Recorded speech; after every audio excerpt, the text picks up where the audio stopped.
tonight on KDIO is being brought to you by these area sponsors, and they include Haslin Construction, Conroy Eye Care in Ortonville, Street Graphics, Progressive Collision and Glass, Lewis Family Drug, Hartman Super Value, Border Lake Insurance, Ortonville Area Health Services, Big Stone Area Hardware, the Ortonville Independent and Indy Prince, and Runlin Excavating.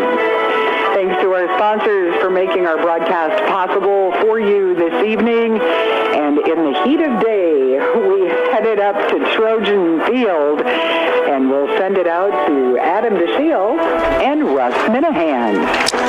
Hey, thanks, Julie. Good Friday afternoon. Nice to have you with us here on a Trojan Homecoming Friday. It is week 6 of the Minnesota high school football season, and this afternoon into this evening, we welcome you to Ortonville Trojan football as the Trojans tonight play host to the Clearbrook-Gonvick Bears. Adam DeShiel here, Russ Minahan to my right. Good evening, Russ. How you been? I'm doing good. How about yourself, Adam? I'm doing okay. I'm doing better than Clearbrook-Gonvick.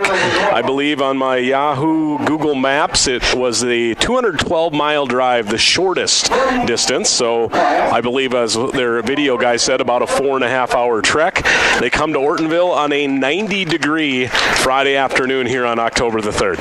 Yeah, you think weather can play a role any game, but in October you don't think it's going to be 90. No, absolutely not. So nice to have you with us here, KDIO, 1350 AM, 94.5 FM. Of course, we're bringing you the audio and video coverage at bigstoneradio.com. After a 1-week hiatus, our YouTube is back up and running, KDIO Radio, so be sure to check out that stream as well. Our stream, as always, brought to you by our friends at Ortonville Area Health Services, so we certainly appreciate their support also. Tonight's ball game, Clearbrook-Gonvick 3-2, Ortonville 0-5. We'll set the matchup here shortly, Russ, but I will begin, as I always do, with our area football schedule, running down some games going on throughout this part of the world. Let's start with Morris area at Litchfield tonight. Lacaparo Valley is at Minneota. Lakeview travels to Canby.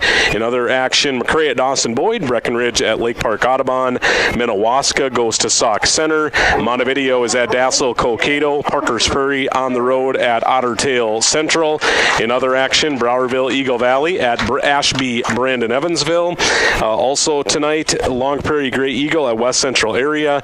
Norman County East Ulen Hitterdal at Hillcrest Lutheran Academy. Hancock is at Fertile Beltrami. Rossay at Foston. Underwood at Goodridge Grigla. Winnimac is at Border West. And, of course, our game this afternoon, Clearbrook-Gonvick at Ortonville. And, of course, all games tonight cross-district, so nobody playing a head-to-head district game. They're playing cross-district action here tonight. Speaking of district and section standings, the updated Section 4 and district standings look like this. Hillcrest Lutheran currently QRF ranked 3 in the state. They're number 1 in our Section 4.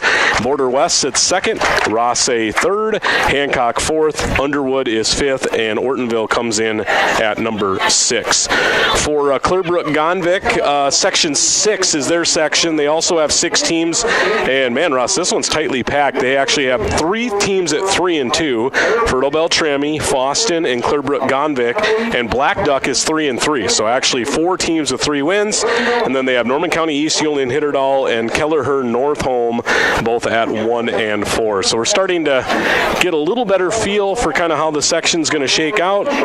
You know, if the playoffs started today, Ortonville would go to either Rossay or Hancock. So that's the way it looks right now. Of course, that could be subject to change here over the next couple of weeks. We're going to take our first break on the pregame show, just a quick one. We're going to take a timeout, and when we come back, we're going to tell you more about these 2 teams. Actually, Julie, it's going to be a national anthem here, so let's take a 3-minute break. You are listening to Trojan Football. Haslin Construction in Ortonville, Minnesota is known for their quality work. Additions to the Valley Queen Cheese Factory and First Bank and Trust, St. Lawrence School, Millbank Elementary, Ortonville Area Health Services, and the Big Stone County Highway Department garage, and so many other projects over the years. They are known for their quality work and professionalism on the job. That's what makes Hasley Construction the contractor you want for your building project. Go with the people you trust. Hasley Construction, Ortonville, Minnesota. Conroy Eye Care in Ortonville and Appleton has 20 years experience in the care and treatment of your eyes. Check with them for all your eye health needs. Glasses by Nike, Fitovers, Jimmy Choo, and Ray-Ban are just a few of the brands they feature. Dr. Chris always has the latest equipment for diagnosis and treatment for your eyes. Conroy's is a family eye clinic with care options for you and your family, and they offer emergency eye treatment after hours. Contact Conroy Eye Care at 320-839-2608. Here's where the good ideas come from. Street Graphics, Main Street, Millbank, working with local schools to provide ideas and solutions for fundraising. They can customize a design just for you. T-shirts, trophies, banners, buttons, contract printing, they do it all. They work in quantities from 1 to 5,000. Printing and promotions, they print on anything but paper. See them at streetgraphics.com. That's graphics with an EX.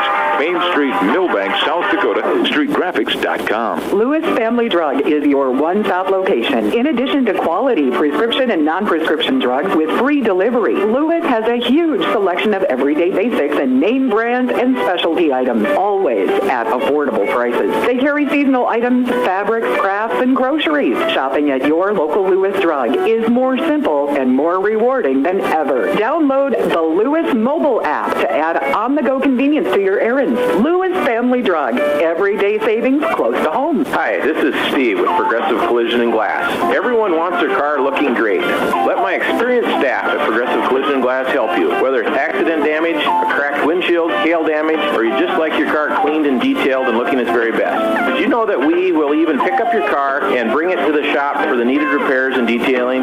Here at Progressive Collision and Glass, we go the extra mile for you. So stop by Progressive Collision and Glass or just give us a call at 839-2255. We're located right on Main Street in Ortonville.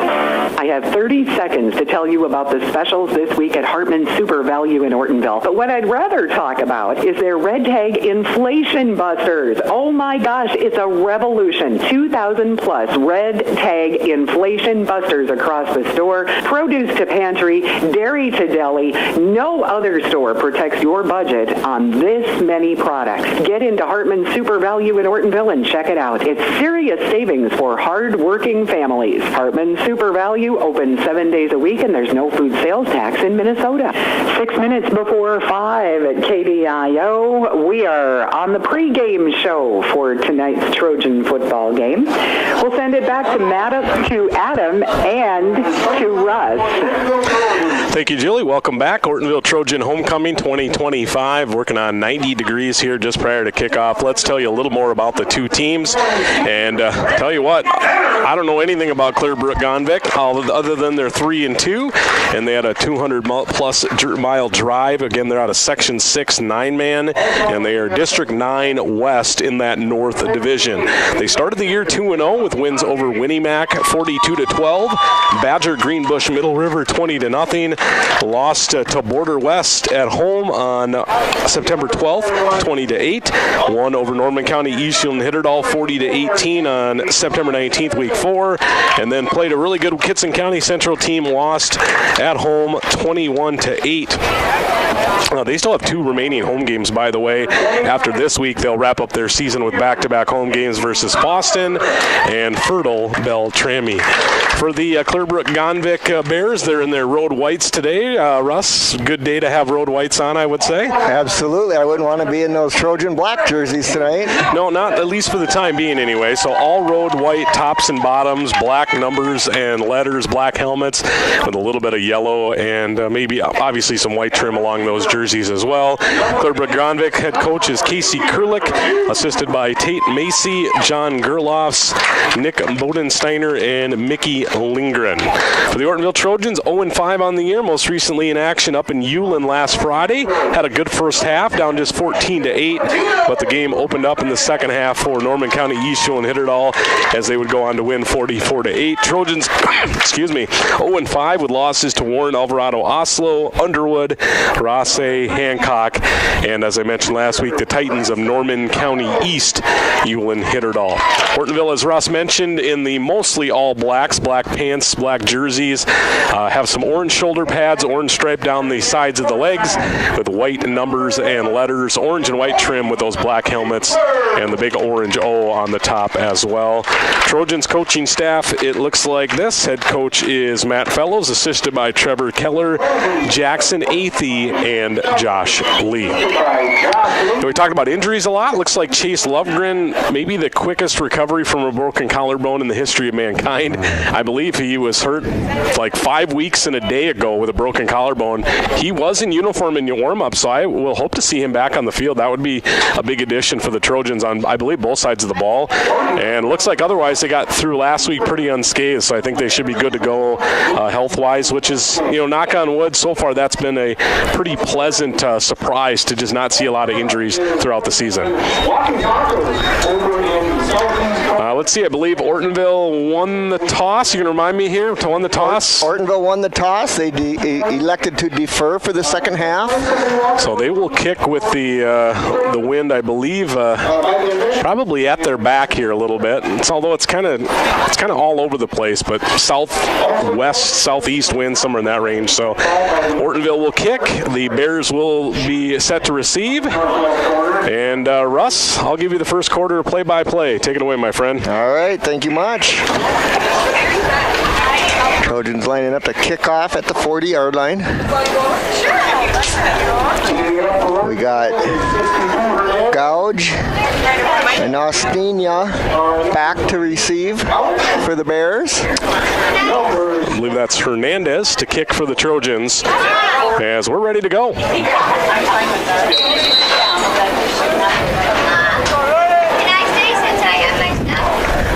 And we're off.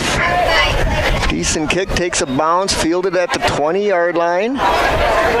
Comes back, looks like about 20 yards just across the 40-yard line, forced out of bounds. That was brought back by Ostinia. And the Bears will take over 1st and 10 on this game's opening possession. Just prior to 5 o'clock, I had to double check. Game time kickoff temp of 90, Russ. So that's where we're at.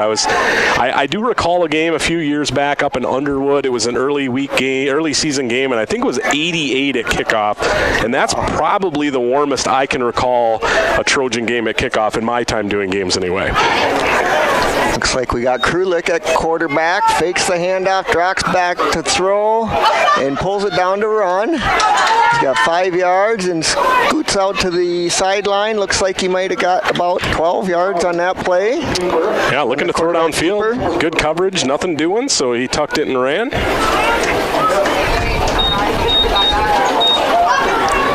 And the game's first run will put the Bears into Trojan territory here already. Yeah, just across midfield, 48-yard line on the Trojan side. Where did we mark that drive start at? Was it the 40? 40-yard line. All right, very good. Handoff there to number 5, makes it around the right side. He's got some room to run. He's got the first down. Brought down at the 30-yard line. So he's got about 18 yards on that. That was number 3, Gouge. Is that 3 or 5, you said? That was number 5. Okay, You're right. Solberg. You're right. Solberg. Actually, funny how you see that. Not listed as a starter, and he gets the game's first carry. Yeah, right. It's funny how that works sometimes. Yeah.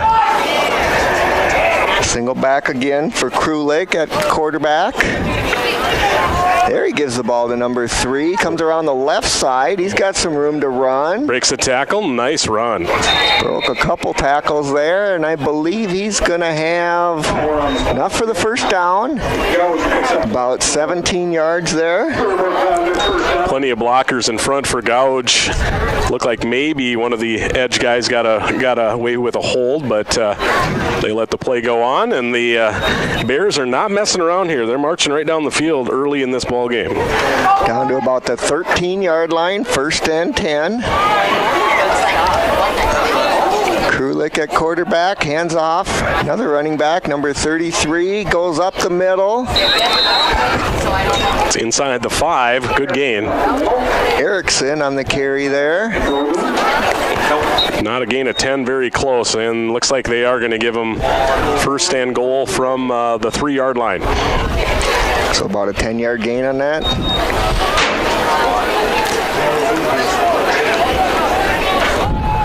Erickson at running back again. Will get the handoff. Bounces it to the right side. Runs in pretty much untouched. Into the end zone for a Clearbrook-Gonvick touchdown. 4 different guys touched the ball on the 5-play drive, and it's Erickson, a 3-yard TD, as the Bears are on the board, leading 6-0 early on the Lewis Family Drug scoreboard. Didn't look like anything too fancy there, just off right guard, and they were easily able to execute. 2-point try. They're going to go to the air. He's going to pull it down and run right to the corner, and the 2-point conversion for Krulik is good. And with that, we'll send it back to the studio for a 30-second timeout. Border Lake Insurance in Millbank and Ortonville is your locally owned independent insurance agency. As an independent insurance agency, Terry Holquist and staff at Border Lake Insurance have access to multiple companies that offer home, farm, auto, commercial, life, and health products. Border Lake Insurance has 2 convenient locations. Stop by or call their Main Street office in Millbank, 605-432-5884. Or in Ortonville, call 320-839-6145. Located in the Bank building. Border Lake Insurance. Insurance agents you can count on. It is 2 minutes after 5. This is 1350 AM and 94.5 FM KDIO, Ortonville, Minnesota, with Trojan football from Trojan Field. All right, welcome back to Trojan Field. We got Kiefler and Carls back deep to receive this kickoff. High kick comes up short and off the bounce. Kiefler will pick it up at the 25-yard line, and he's got some room around that side. He's going to go all the way down the field. He's at the 30, at the 20, at the 10. He is into the end zone for an Ortonville Trojan touchdown. I believe it was from the 24, so 76-yard kickoff return touchdown. How about that? There we go. I will take that. 2 weeks in a row, the Trojans return a kick. We like it. 76-yard touchdown. He made that right side, and he just took off up the sideline. It was almost like Clearbrook-Gonvick thought he was going to go out of bounds, I'll be honest, and maybe gave up on the play a little bit, and he just kept running. And nice return there to pull Ortonville within 8-6. And a chance to hurry the offense on the field here, and if they can get a 2-point try, tie the ball game.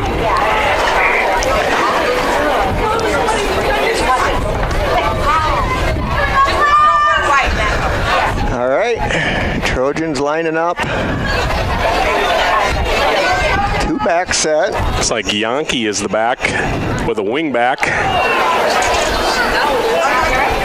Going to fake it to him. Fake handoff, and we're going to throw to the end zone over the head of Cochran. No good. Trojans trail 6-8. Early in the first quarter here. 10:09 remaining on the Lewis Family Drug scoreboard. Nice to see that quick response. Of course, I would like to also see Ortonville's offense be able to do some things when they have the ball just on the offensive end, but you're never going to say no to some special teams points. Absolutely. As they were able to get there, and that was different. A few different ways to skin a cat. And Clearbrook-Gonvick, 5-play all-rushing drive. Ortonville, they return the kick for a touchdown, and we sit at 8-6.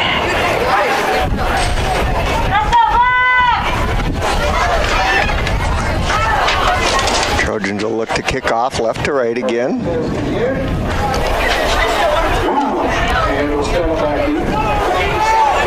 Looks like the same guys as last time, Gouge and Ostenia.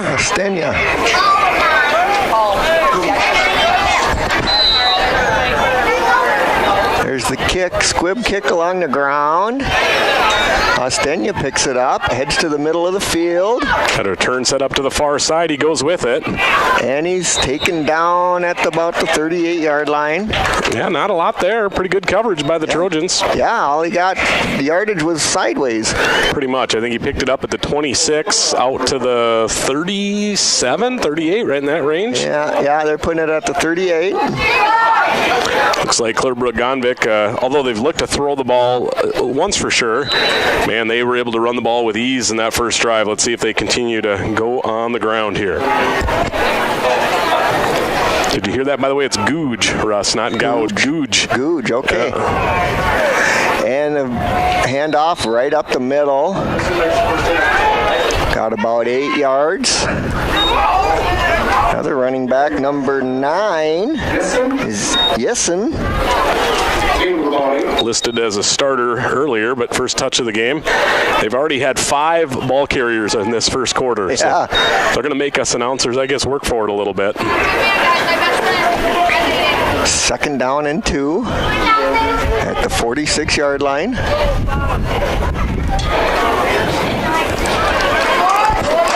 Trojans 3 down linemen, a little movement early. Pitch to the backfield and around the left side, up the sideline, down to about the 35-yard line. Gain of 19 for 19 Erickson. yards. Or was that 23 on that run? No, I believe it was 33. A little bit bigger of their backs, but that time he ran to the outside and looked like he's got some pretty good wheels. So 1st and 10 at the 35.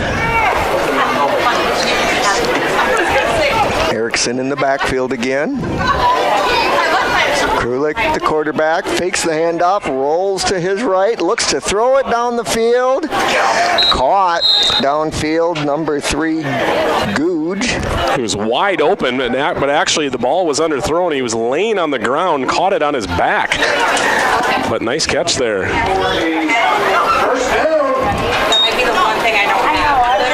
I didn't catch the gain on that, Russ. Did you?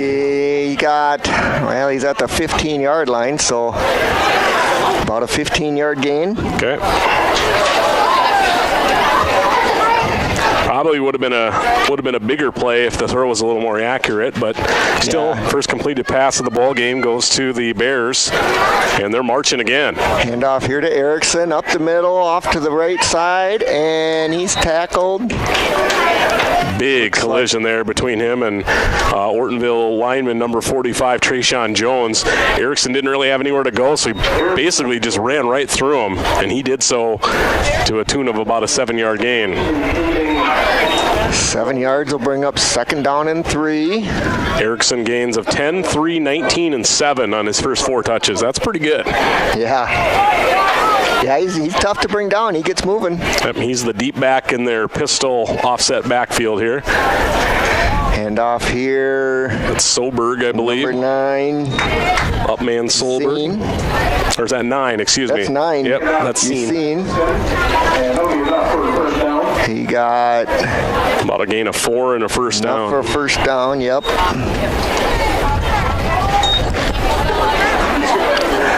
That'll put him down at the 4-yard line, 1st and goal for the Bears. Erickson gets the handoff. Oh, nice move. Right, and into the end zone. You watched that on the replay, and he was dead to rights in the backfield. Ortonville had all kinds of penetration. Just one little quick jump cut, and outside he went in for the easy score. 3-yard TD, his 2nd of the ball game. And both have come from 3 yards out.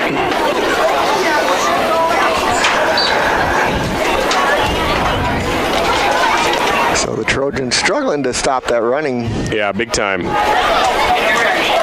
2 drives in a row where the Bears have just gone down the field with ease. 2-point try here. Handoff, roll off to the right on the 2-point, and it looks to be good. Yeah, sliding catch back of the end zone for number 22. 2. That's Grant Engen. And Clearbrook-Gonvick adds to their lead. 7:30 to play, first quarter. Clearbrook-Gonvick 16, Ortonville 6. You're listening to Trojan Football, and we'll bring you back in 30 seconds. Ortonville Area Health Services encourages you to get your flu vaccination this year. Flu shots are available at Northside Medical Clinic in Ortonville and at the Clinton Clinic during regular clinic hours. In addition to flu shots, OAHS also offers a wide range of preventative vaccinations, including flu, COVID, RSV, and pneumonia. Protect yourself and those around you. Give everyone a fighting chance against the flu this season. Call OAHS 320-839-6157 and schedule your flu shot today. Walk-ins are always welcome. A hot night for football here in Ortonville, but we'll go back to Trojan Field. All right, welcome back to Trojan Field. Bears are ready to kick off. Trojan's just taking the field. Looks like we've got Kiefler and Sletton back to receive the kickoff. Okay. Again, field looks great. Really good condition for this time of year. Short kick again. Goes to number 8. That's Hughes. Not much doing for Hughes on that return. Maybe about 5 yards back to the 30-yard line. They're going to spot the ball. Trojans will take over, 1st and 10.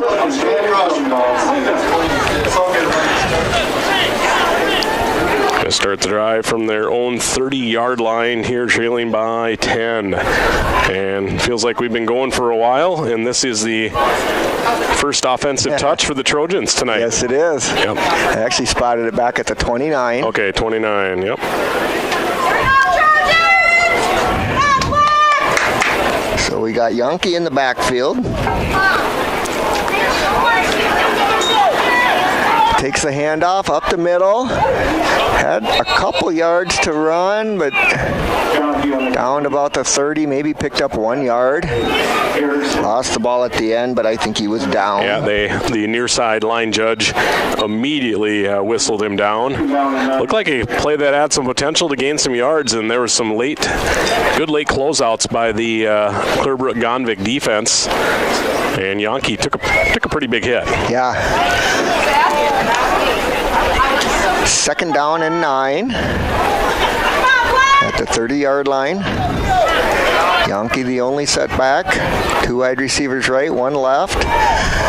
Looking to throw downfield. It's caught. Out to about the 47-yard line. Peyton Bauer.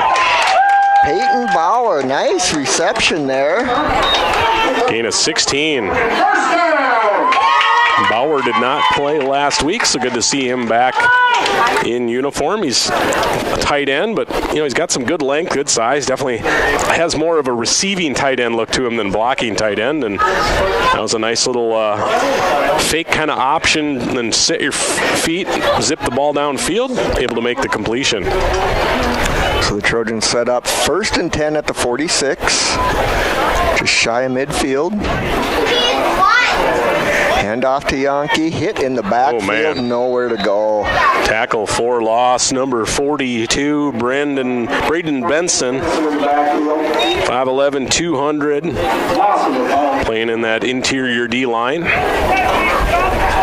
Looks like about a 4-yard loss on that play. Yeah, I feel bad there for Yankee at the left. Nothing he can do. Got the ball, looked up, and there's 2 or 3 guys right in his face. Loss of 4 on that run. That'll bring up a 2nd down and 14. The 42-yard line. Yankee the lone setback. 2 receivers left, 1 right. And we're looking to throw incomplete. Nobody home there. Like a little dump down screen. Eden Nelson, maybe the intended receiver. Hard to tell for sure.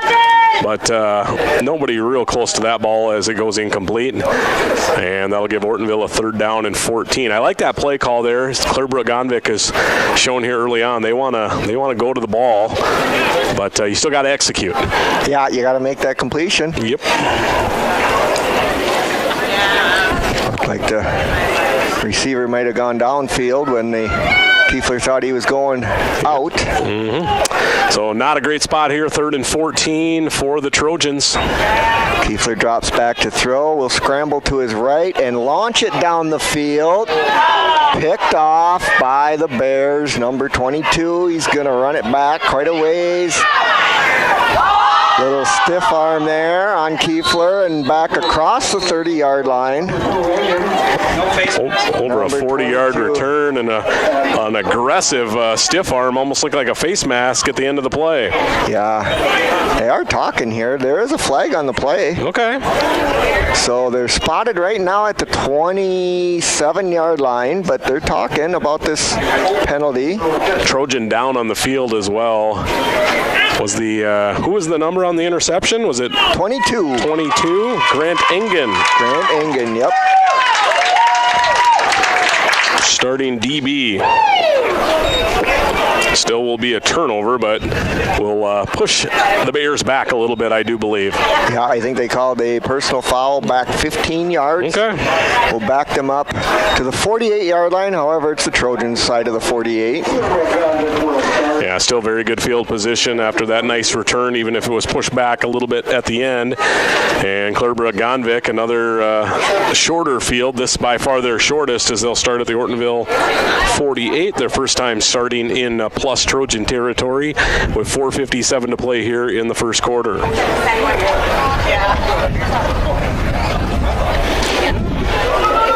Single setback this time is Ostina. Krulik, the quarterback, hands off to number 5. Got a lot of room around the right side. He's got a first down. That was Solberg. About 16 yards on the gain there. 48 down to the 35. I'll give him a 13-yarder there. Solberg, he's been effective. 2 carries for 31 yards as the Clearbrook-Gonvick Bears move the chains. Working with the wind here, up 16-6, 4:51 to play on a early homecoming Friday night. 1st and 10 at the 35.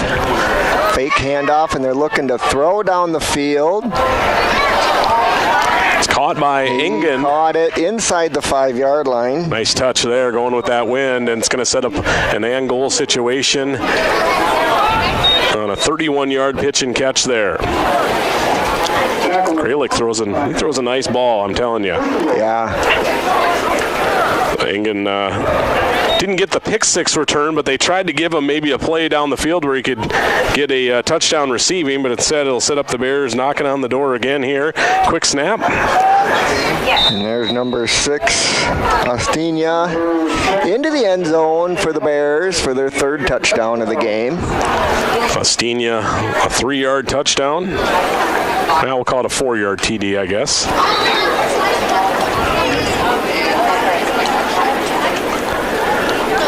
Bears 3 touchdowns on 3 possessions, so they've been very efficient here early on.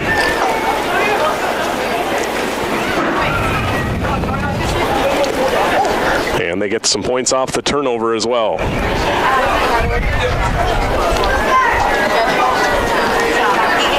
Lining up for the 2-point conversion. Yeah, they don't appear to be in any hurry here. No.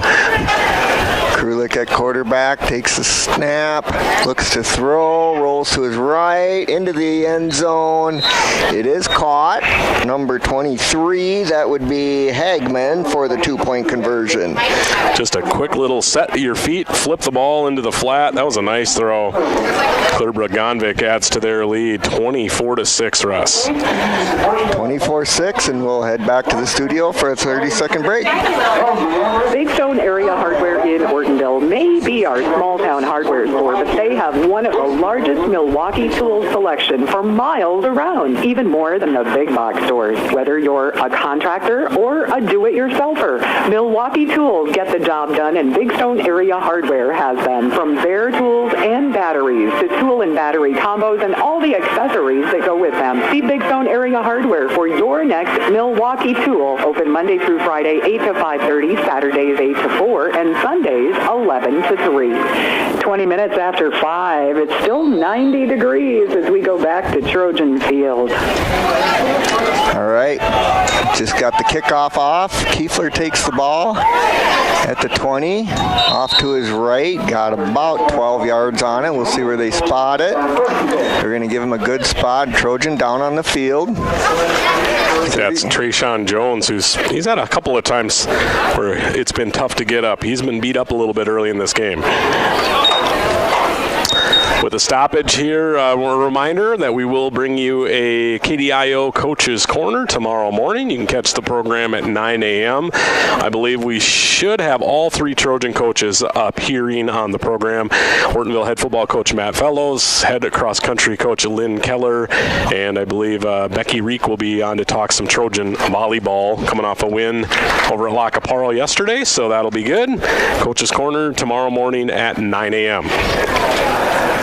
Injured player Trojan Jones looks to be okay. He's shaking it off. He was able to walk off the field under his own power. Yeah, kind of working on the ankle a little bit, so I did not see exactly how he went down or any of that, but I think he'll be all right, I would gather. And looks like the officials here, we talked about maybe a little bit of extra time in between plays. We've been going pretty quick here early on, and with that stoppage, I think they gave everybody just a little extra time to grab a drink. Ortonville has a ton of kids going two ways. I believe when I was looking at Clearbrook-Gonvick's roster, they have 1, 2, 3, 4, 5, 6, 7 of their 9 starters are two-way starters. So they play quite a few kids both ways as well. Yeah, I'm seeing a lot of numbers on both sides of the ball. Yeah, although they have had, I believe, 6 different guys carry the football here in the first quarter already. It does help when you rotate that many out. Yeah, for sure. Jonky the lone setback. 2 wide receivers right, 1 left. Oh, and we got a motion there on the Trojans. Looks like Hughes jumped a little early. He went on 1. Everybody was waiting for 2. Okay. That'll be Ortonville's first penalty of the afternoon. Clearbrook-Gonvick has 1 for 15 yards. Turnover-wise, Ortonville with that 1 interception just a little bit ago. Otherwise, that's our only turnover here so far. Trojans will have Kirby Olson, a two-way starter on the bench as well. Looks like they're working on a already taped left ankle. Might be tightening that one up even more. Yeah, he's got the helmet off. He's not looking happy about it. No, not at all. Kiefler takes the snap, handoff up the middle. Up the middle is Jonky. Couple yards maybe. From Brett Berg, senior 56 on the stop. Looks like he just got back to the line of scrimmage for no gain. Yep. Remember, it was a 1st and 15, so now a 2nd and 15 coming. 2nd down and 15 at the 28-yard line for the Trojans. Their own side of the field. Trojans definitely with a few different kids in and out here. Right now you have Haugen, Jones, and Olson all on the bench. And a lot of times all 3 of those guys would be out on the field. Jonky is the lone setback. Kiefler looks to throw, steps up in the pocket, and will pull it down to run. Good speed there in pursuit by Clearbrook-Gonvick. Looks like a 2-yard gain. That's Dakota Erickson. We've called his name twice, scoring touchdowns. Kiefler, I guess generously, will give him 2 on his first technical carry of the ball game. Yeah, they're going to spot it at the 30. Forward progress, I suppose. Okay, we'll work our way inside. 3 minutes to play quarter number 1. Actually inside of that right now. Clearbrook-Gonvick home or visiting fans. I could count them in about 5 seconds, Russ, it looks like. Kiefler takes the snap, looks to throw, rolls to his right, throws it down the field. Caught! Number 10, Cochran. Should be enough for a first down as well. That looks good. He's about a yard past the marker, so yes. About a 14-yard gain on that. Nice adjustment. It was just a little bit behind Cochran, but he was able to spin on the move, make the catch. And that'll be a first down. Ortonville's first down. They do have points on a kick return, but their first offensive first down in the football game. Ball spotted on Ortonville's own 44-yard line. So yet to cross midfield with the ball. Defensively for Clearbrook-Gonvick, one really deep safety, 3 down linemen. They're pretty athletic. They rallied to the ball nicely. Just got that guy back deep to prevent the big play. Kiefler looks to throw downfield. Nearly knocked intercepted. Down by Clearbrook-Gonvick. Yeah, could have been intercepted, but he knocked it down for the incomplete. 2nd down and 10. It was a Stania on that deep middle route, knocking it down. The deep safety was coming forward as well. Might add a chance at it too. Grant Ingen, who's already got an interception from that safety position. If you're wondering where Clearbrook-Gonvick is, both towns located a little bit south of Lower Red Lake, so in that upper part of the state. Of course, on a map, you can see those 2 lakes jump out real quick. So just on the south side, just a little bit south of Lower Red Lake is where you'll find Clearbrook-Gonvick. Kiefler takes the snap, handoff, this time to number 45, back to the line of scrimmage. I think that's Trojan Jones getting a rare carry there, but Kirby Olson's not on the field. Looks like dressing, but not playing so far, has been Chase Lovegren. So Ortonville's kind of going fourth back deep, and now they do bring Lovegren into the game. So he'll get into the game for the first time in about 5 weeks. He got hurt in game 1 up at Warren Alvarado Oslo. Yeah, it'll be the first time I've seen him play since I didn't get to that game. Nope. It was a nice running play in the second half down near the goal line where he got hurt, and he's been out ever since. 3rd down and 10 for the Trojans. He's at a wide receiver. Kiefler takes the snap, looks to throw downfield, bombs it down. Oh, and another interception. It was looking for Lovegren. Looking for Lovegren, threw it short. Picked off by Ingen. Ingen, that's his 2nd pick of the game, I believe. Yep, that's right. No return, so they bring Lovegren in to play wide receiver, which maybe that's a little of a nice move to get him back on the field, but maybe not in that taking the physical toll running back spot, at least not initially anyway. But into the wind, that ball just was knocked down. It was underthrown quite badly. By far the worst starting field position of the afternoon, evening for the Bears. Looking to my right pretty much for the first time tonight. Handoff up the middle. He breaks it loose. This is Erickson. Past the first down marker. Will not go down. Will not. Out to about the 46-yard line. So a 16-yard gain. He's a big guy. He gets moving. It's tough to get him to stop. Yeah, and he's shows that he's pretty athletic as well. Wouldn't be surprised to me if he's a 189er or maybe a 215 wrestler, because he's big, but he's got quick feet. 46-yard line, 1st and 10. A gain of 17 for Erickson, by the way. And clock is down to inside 20 seconds to go in the quarter. We'll see if they get this snap off. 1st down and 10 for Clearbrook-Gonvick. Movement up front, left side. Trojans, yep. I think it was Gage Larson, the senior defensive end, jumping for the Trojans. 5-yard penalty. So we'll play 1st down and 5. Not sure if the officials will wind this or not. If they do, that should be our final play of the first quarter. And it is. All right, Russ, after 1 quarter to play, all Clearbrook-Gonvick 24-6. They lead on the Lewis Family Drug scoreboard. We'll bring you back with homecoming quarter number 2 in 1 minute.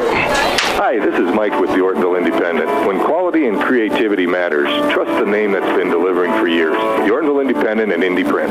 From big-time billboards to custom invites, we are your local full-service print powerhouse. With 8 in-house printers, we offer versatility and precision for items such as brochures, business cards, raffle tickets, envelopes, you name it, we print it. Choose local, choose experience, choose the Ortonville Independent and Indie Print, where your ideas come to life. Rungland Excavating in Big Stone City does the job right. Whether you're building a new home, need fill, need to knock an old building down, maybe you need a new driveway. Well, that's what they do. It's always better to hire locally. And Rungland Excavating has been here for a long time to make sure the job is done the way you want it done. For all of your excavating needs, see Rungland Excavating in Big Stone City. Quarter number 2 coming up here at 5:30 at KDIO. All right, we flipped directions here, and Clearbrook-Gonvick for the first time tonight will be working left to right on your radio dial, and they will be working now into a little bit of a breeze here as we begin quarter number 2. They're sticking pretty much with that pistol offset back formation as Krulik will give to Erickson. Haugen stands him up. Pretty good defensive play there as he's pushed back shy of the 45. Remember, I was a 2nd and 5 because of the penalty, or 1st and 5 rather. Erickson a gain of 4 on his 7th carry of the night. 2nd down and 1.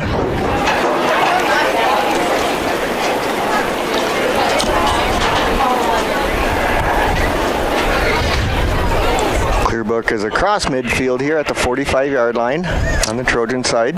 Don't appear to be working in with any real sense of urgency. Early on, they were a little bit quicker. Krulik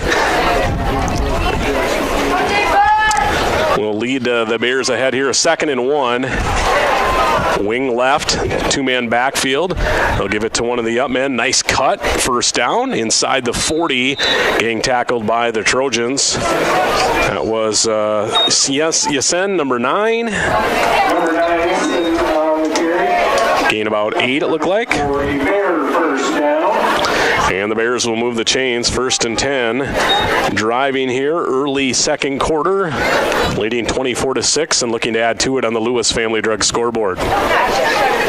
I'm not sure if the temp has gone down, but it feels a little cooler, Russ. Maybe I've just gone mad. I don't know. I don't know. I'm pretty steamed up here.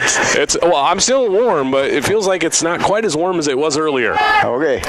Solberg, the motion man, they'll give it to him, and a little inside trap play. Not much doing there. Ashton Sletton, a nice defensive play. And the runner, very slow to get up. That was Yasen, actually.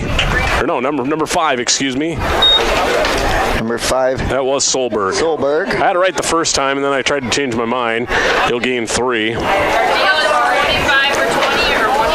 So you have Gouge with 1 carry, Yasen with 3, Erickson with 7, Kralik with 1, Solberg with 3, and Asinya with 1 to spread it around with 6 different ball carriers here in this first half.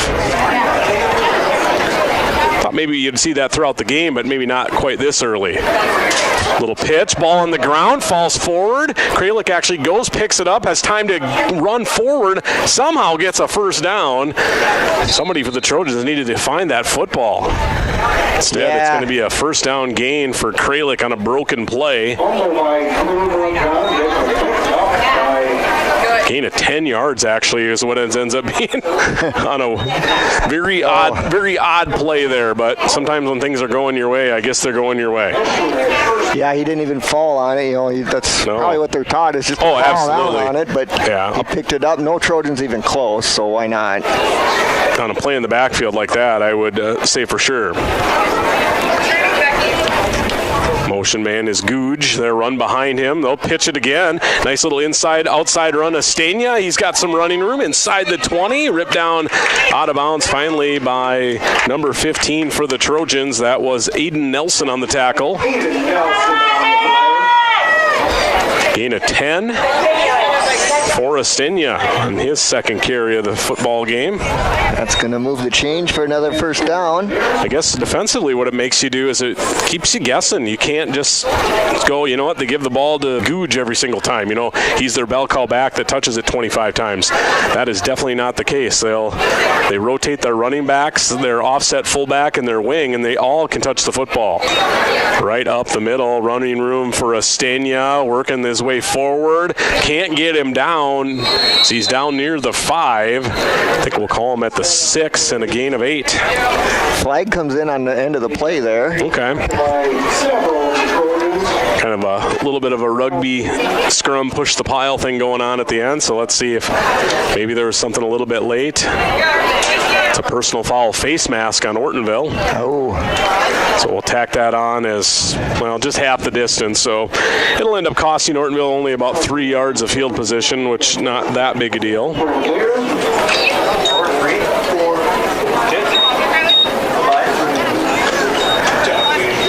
Looks like a first and goal for the Bears. First and goal from the 4, left hash. And they're going to try a little inside trap off the left side. Googe lowers his head, stays inbounds, short of the goal line. Got 3 on a first and goal from the 4. Haugen credited with the tackle here. And we'll try it again on second and goal. 8:20 to play here in quarter number 2. Looks like they're about the 3-yard line.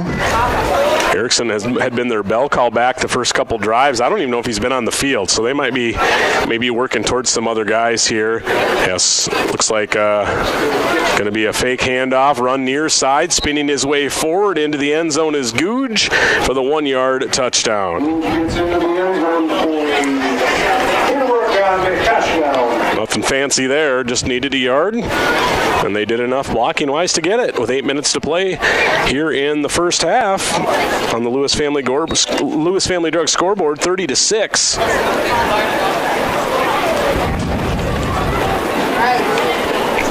And an opportunity to make it 4 for 4 on 2-point tries. Graylick with the deep back, Ostenia. He's going to fake, nope, give a pitch to him. Left side, all kinds of running room. Ortonville was pinned on the inside, and there was no one even close to him. 2-point easily in, right at the 8-minute mark here, first half. And Clearbrook-Gonvick is up 32-6 on the Lewis Family Drug scoreboard. Back with more Trojan homecoming football in 30 seconds. Haslam Construction in Ortonville, Minnesota is known for their quality work. Additions to the Valley Queen Cheese Factory and First Bank and Trust, St. Lawrence School, Millbank Elementary, Ortonville Area Health Services, and the Big Stone County Highway Department garage, and so many other projects over the years. They are known for their quality work and professionalism on the job. That's what makes Haslam Construction the contractor you want for your building project. Go with the people you trust. Haslam Construction, Ortonville, Minnesota. Well, I hate to tell you, Adam, but it's still 90 degrees. Luckily, there's a south wind up to 20 miles an hour. You're listening to Trojan football. Yeah, 90 degrees. It's holding on loosely, and it will not let go, Russ. I don't know. I don't like that. No, it's a warm one for football. I honestly, you cannot give me anything that 90 degrees should be done in. Yeah. Not one thing. Right. I got nothing. Taking a little extra time here on these breaks, getting the kids a little extra water, which is good. That absolutely is good. A little extra breath. Yep. They did not give us radio announcers an extra break, but they do not feel sorry for us, Russ. And no, they don't. And that's just fine. They shouldn't. Number 66 to kick it off, that is T.J. Johnson, 5'8", 250. It'll be Kiefler and Carl's back deep to receive to our right for the Trojans. 32-6, 8 minutes to play here in the first half. Johnson's kick. Going to go to Sletton at about the 28. He'll work up the right hash, bounces to the outside. Didn't see any running room, so he just lowered his head, bullying his way to the 40. And that's where the Trojans will take over first and 10 with 7:55 to play here before halftime. Trojans have tried to be a little bit versatile, I would say, in this game. They've tried to push the ball downfield, although a couple of those times it did not end well in interceptions. Now they do have the ball with the wind, which is the first time they've had it now, or maybe they can try and push the ball down the field with the wind. For sure, that second interception was held up in one-on-one coverage where the defender was able to make a play. The first one was just not a real good decision, I didn't think. But. Right. Yeah, that second one just came up short. Wasn't a bad throw, but just not quite there. Kiefler, pistol, Jones the back, straight give to him, bowls through one rusher, but he held on. Ball comes out late. Ostenia, he took the worst end of that Jones collision with him, but was able to hold on. We'll give Jones a gain of a yard, that's it. Yeah, just fell forward across the line of scrimmage was all he could handle on that one. Yep. I would say, for the most part, Clearbrook-Gonvick, probably a mix of starters and reserves out on defense right now. Do see some regular numbers. They do mix in and rotate a little bit up front defensively. I did notice on an earlier drive, so that's not all that abnormal that they would do that anyways. Jones will stay in the backfield. Bauer, the wing back, 2 receivers high side right, 1 receiver near side left, low snap. They're going to give it to Jones on the move again, right side, cuts it upfield. That's a little better run as he's ahead across the 45, near the 46. Solid gain of 5, I would say, for Jones. He'll set up a 3rd and 4. Yeah, he just put his head down and mushed her forward. Yep. Blocking from Gage Larson. Looks like, I'm not sure who is in on center. I see Brentley Fetters on the sideline right now, so rotating some guys around a little bit.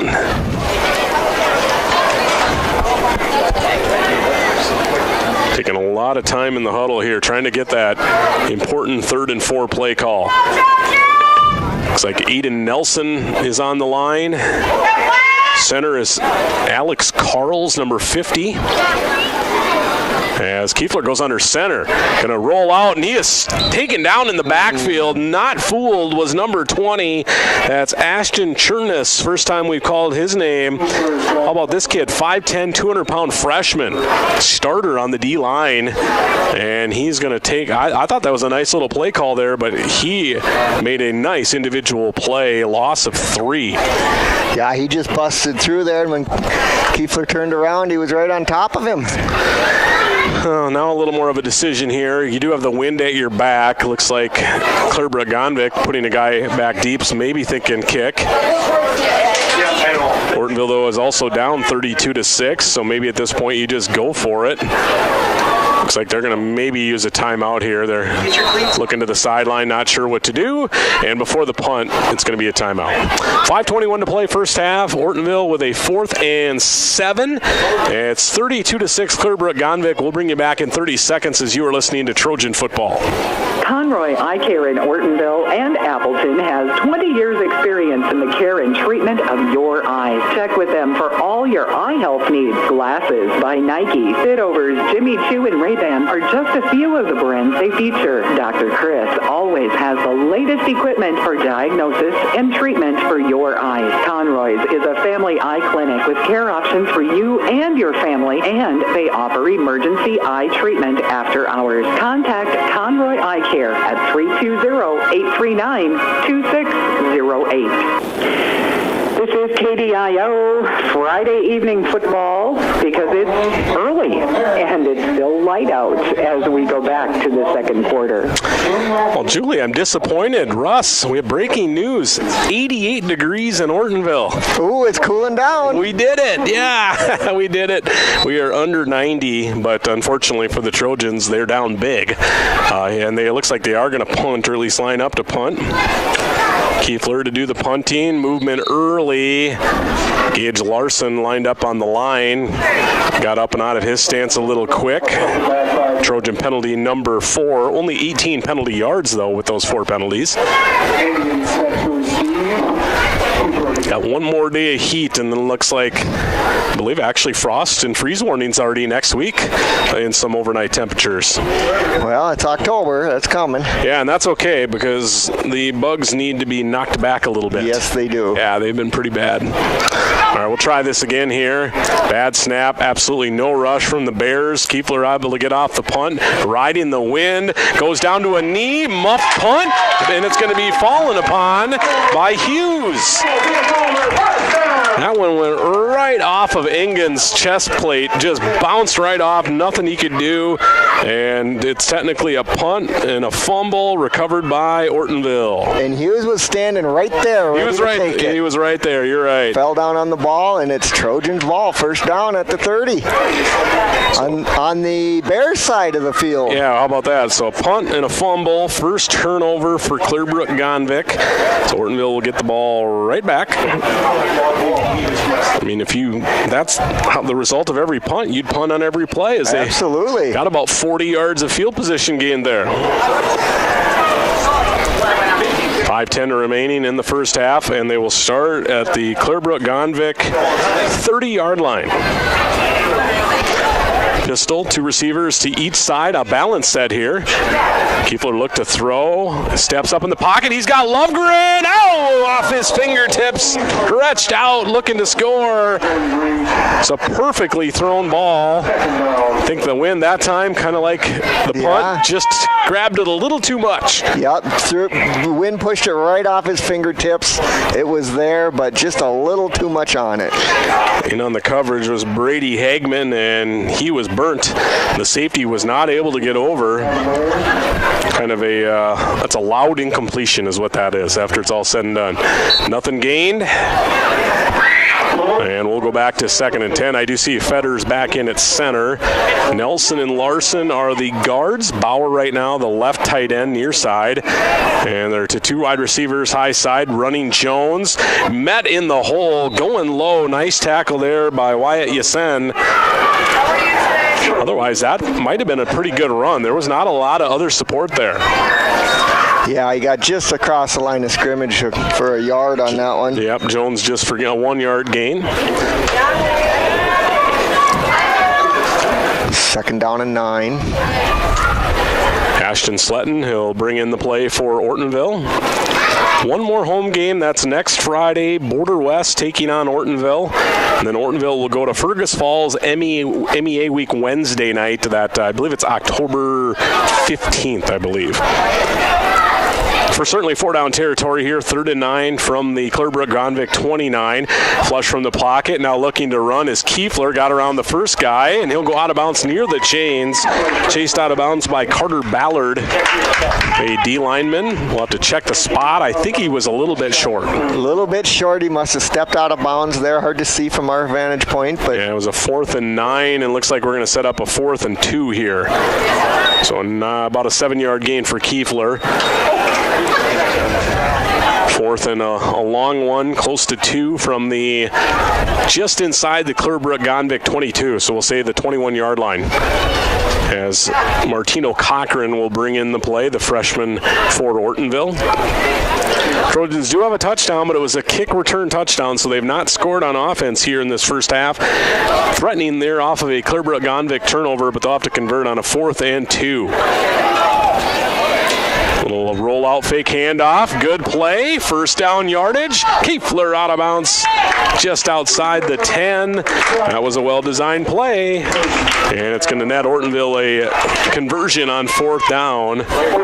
Right out at the 10, a gain of 11. Yeah, nice run. Right, he made the corner there and got past the 1st down yardage. And looks like we do have a Bear injury behind the play. That's Braden Benson, 5'11", 200-pound reserve center or reserve lineman, offense and defense. Must have been an initial point of attack injury because it was a rollout away from where he's at on the field. Yeah, I didn't see him go down. Helmet off, he is sitting up. Looks like I think he got the wind knocked out of him. Looks like he's having a little bit of trouble breathing as he kind of leaning over. It's amazing how there's just those spots where if it gets you hit, it's like it feels like you're never going to breathe again. Yep. Yeah, it's the worst. I haven't had one of those in a long time, but it's not fun. And then about 5 minutes later, you feel like nothing happened. Right. You're just totally fine. Right. So he sits behind the play. So Ortonville home next Friday, away Wednesday. Clearbrook-Gonvick says enough of this driving 4 hours business. They'll actually have back-to-back home games to wrap up their season against Foston and Fertile Beltrami. I've also been doing it hasn't been the most fun thing to do, looking at a lot more of these longer trips with cross-district games. And, of course, the teams that are coming here, we're going to play at their place next year. And this is the one that I have a upside-down smiley face next to. I'm not looking forward to this one, Russ. I think I've already given Russ that game. I'm going to be fly fishing in Montana that week, okay? Yeah. Not fishing up on the Red River? No, I'm gone. Fly fishing. Right, I'm fine. Right. I guess I could go to Red Lake and, that would be, I could write that off as a business expense. See, there you go. There you go. But I'd still have you do the game. I'd just be there to maybe run the camera or something like that. So sounds good. Tell you what, Nelson, he's up and walking off. off, but Benson rather, but it doesn't look like he wants to, because he will come off. And we'll head to the bench. He's going to need some medical attention from one of the therapists here on the, well, he was on the near side, but he's over helping on that side. So, again, back to the play. Actually, they marked Kiefler down at the 11, so it's a 10-yard gain. It'll be, so Ortonville now can get a first down. It's first down and 10 from the 11.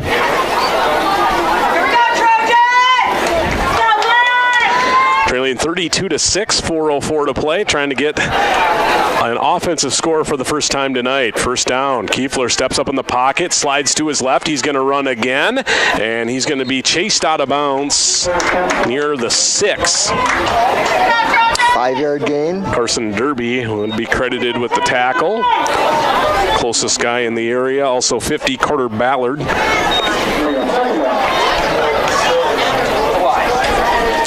Ortonville did defer and kicked to start the game, so they will get the ball to start half number 2.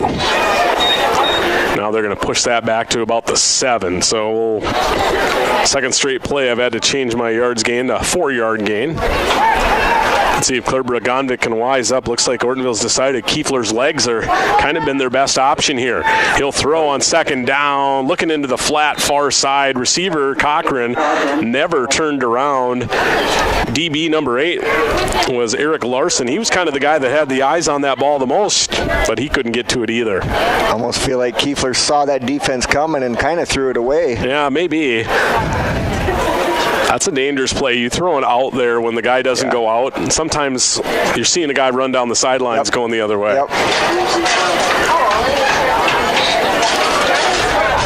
Trojans with a third down and 6. Again, reminder, they can get a first down near the 1. So a 3rd and 6 from the 7. Kiefler will set to throw, steps up in the pocket. Couple spies for Clearbrook-Gonvick. Kiefler to his right, makes the man miss. Now he's going to work his way back to the left and tried back to the right. Ball ripped out at the end, but they had blown the play dead. Kiefler looked like a cat chasing a mouse there. He was just trying to find a way, and every time he would turn and go in the opposite direction, there was nothing doing. And what it ended up being was a loss. Loss of about 2 yards there. Yeah, they go back to just inside the 10. So it's going to be a 4th and 9 for Kiefler. Trojans obviously will go for it here. Looked like both inside middle linebackers were actually spying him at the same time. They were, as soon as he took one step forward, they were keen on to what he was up to. So Ortonville trying to keep this drive going. 4th and 9 from the 10. Ortonville trying to get everybody set here. Back judge will do the final 5-second count, but the play is snapped. Kiefler steps up in the pocket, looks to his right. He's going to run, but oh my goodness, is he hit high after someone had him low. Tag team tackle. It was a gain down to the 6 of about 4, but not nearly enough for a first down. It's a turnover on downs with 2:43 to play here in the first half. Yeah, they sniffed that one out. They saw him coming the last couple plays, and not sure if that was the official intention or design of that play, or if that's just kind of what he saw off his read. But well, once he stepped up, you immediately knew there was no chance he was going to get enough yards to get where he needed to go. 6-yard line, they start this drive. Yep, own 6. 2:43 to play in the half. Still a lot of time. Krulik, handoff. Going to come to the near side. Nice run. Breaks a tackle. First down across the 20. That's Ostenia. And he's going to be out all the way near the 25-yard line. Right at the 25. So that's a 19-yard gain. Ostenia ripping off a 19-yarder.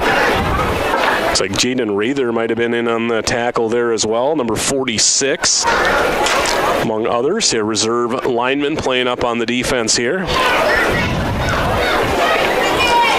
Ostenia, the deep back.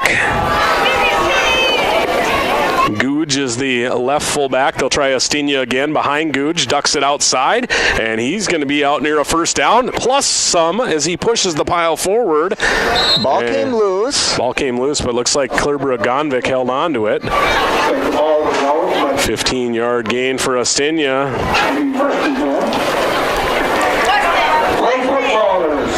You know, normally I would guess if Clearbrook-Gonvick was going to get the ball to start the second half, they might not be in any sense of urgency, but I think they will try and score here with Ortonville getting the ball first to start the second half.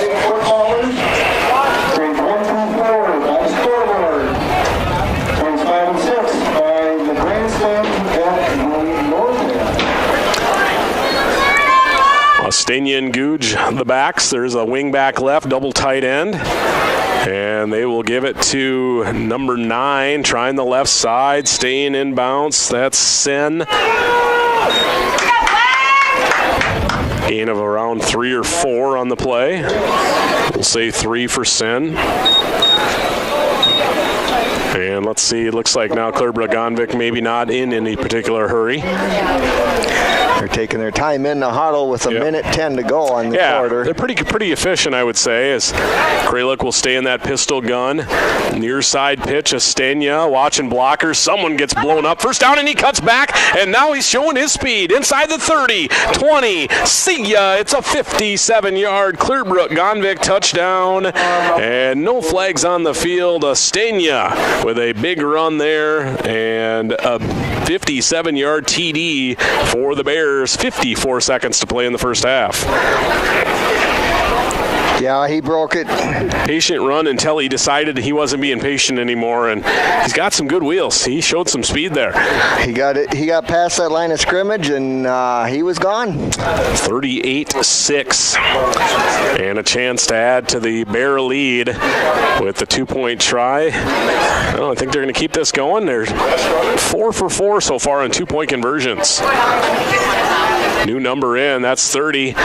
Makes a couple of juke moves for no reason, then just goes, I got to go forward, and he's in. 30, Carson Derby with the 2-point conversion. It's good. And the Bears lead 40-6. Lewis Family Drug scoreboard. Late first half will bring you back to Trojan Field on this homecoming Friday night in 30 seconds.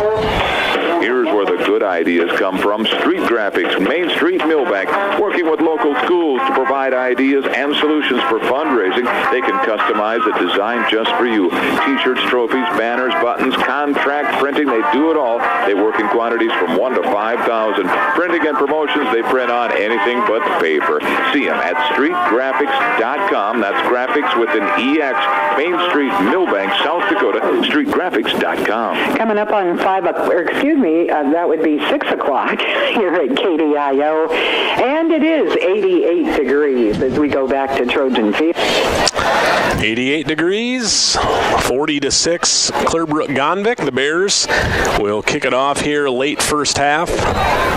Got all those Trojan flag footballers getting ready to go here. They'll play again at homecoming halftime.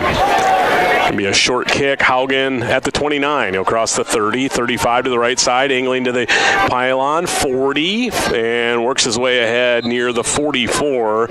And the Trojans will take over 1st and 10 on the Lewis Family Drug scoreboard, trailing 40-6. Obviously going to run a play or two here, but I would say unless something materializes very quickly on this first couple plays, you get the ball first to start the second half, I'd probably be pretty satisfied with going into halftime. Yeah, there'll be a couple running plays, and like you said, barring any big runs, we'll head into halftime here. 46.9 seconds to go in the quarter.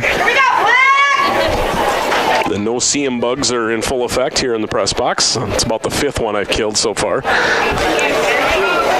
I always find it interesting what people call things. Yeah, I've heard beer bugs, no-see-ems. There's about 20 other phrases to call them. First off, they're little and they're annoying. Number 1 and 2. And how do they bite so hard? I don't know. Jaws of steel. Trayshawn Jones, loss of 2 on first down. Tried the right side, nothing doing. And that very well could be our final play of the first half. Looks like it. They're walking off the field. Yep.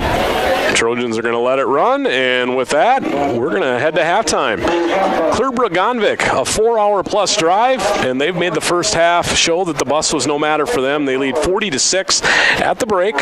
We will take a 3-minute timeout. We will open up your Trojan halftime report in 3 minutes right here on KDIO. Lewis Family Drug is your one-stop location. In addition to quality prescription and non-prescription drugs with free delivery, Lewis has a huge selection of everyday basics and name brands and specialty items, always at affordable prices. They carry seasonal items, fabrics, crafts, and groceries. Shopping at your local Lewis Drug is more simple and more rewarding than ever. Download the Lewis mobile app to add on-the-go convenience to your errands. Lewis Family Drug, everyday savings close to home. Hi, this is Steve with Progressive Collision and Glass. Everyone wants their car looking great. Let my experienced staff at Progressive Collision and Glass help you. Whether it's accident damage, a cracked windshield, hail damage, or you just like your car cleaned and detailed and looking its very best. Did you know that we will even pick up your car and bring it to the shop for the needed repairs and detailing? Here at Progressive Collision and Glass, we go the extra mile for you. So stop by Progressive Collision and Glass or just give us a call at 839-2255. We're located right on Main Street in Ortonville. Prices are falling this week at Hartman's Super Value in Ortonville. Pick up Land O'Lakes butter, assorted packages $3.99. Chobani Greek yogurt, 8 for $8.88. Boneless country-style ribs are $2.49 a pound. Golden Plump boneless small pack chicken breast for $3.99 a pound. Essential everyday pasta sauce, assorted varieties, 2 for $4. And pick up Essential Everyday Pasta, 79 cents a package this week. Stock up on the savings as the prices fall at Hartman Super Value in Ortonville. There's no food sales tax in Minnesota. Border Lake Insurance in Millbank and Ortonville is your locally owned independent insurance agency. As an independent insurance agency, Terry Holquist and staff at Border Lake Insurance have access to multiple companies that offer home, farm, auto, commercial, life, and health products. Border Lake Insurance has 2 convenient locations. Stop by or call their Main Street office in Millbank, 605-432-5884. Or in Ortonville, call 320-839-6145. Located in the Bank building. Border Lake Insurance. Insurance agents you can count on. Ortonville Area Health Services offers professional driving assessments to help you or your loved one stay safe and confident behind the wheel. Whether you're recovering from an injury, adjusting to new medications, or noticing age-related changes in vision or mobility, this evaluation can help. Each assessment is conducted by Wayne Dardis, a licensed occupational therapist and driver rehabilitation professional, and includes cognitive screening, vision screening, and physical assessment. To schedule your driving assessment, call OAHS 320-839-6157. Big Stone Area Hardware in Ortonville may be our small-town hardware store, but they have one of the largest Milwaukee tool selection for miles around, even more than the big box stores. Whether you're a contractor or a do-it-yourselfer, Milwaukee Tools get the job done, and Big Stone Area Hardware has them. From bare tools and batteries to tool and battery combos and all the accessories that go with them. See Big Stone Area Hardware for your next Milwaukee tool. Open Monday through Friday, 8 to 5:30, Saturdays 8 to 4, and Sundays 11 to 3.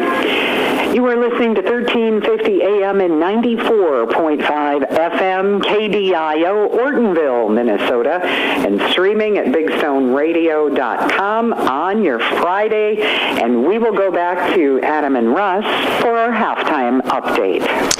Hey, welcome back on a hot Friday afternoon evening. It's shades come a little bit. Got all those flag football kids running around out there with their endless energy as we are at the half on a homecoming Friday. Clearbrook-Gonvick, 212-mile, 4.5-hour bus ride, and they have made the trip worth it for them so far at the break.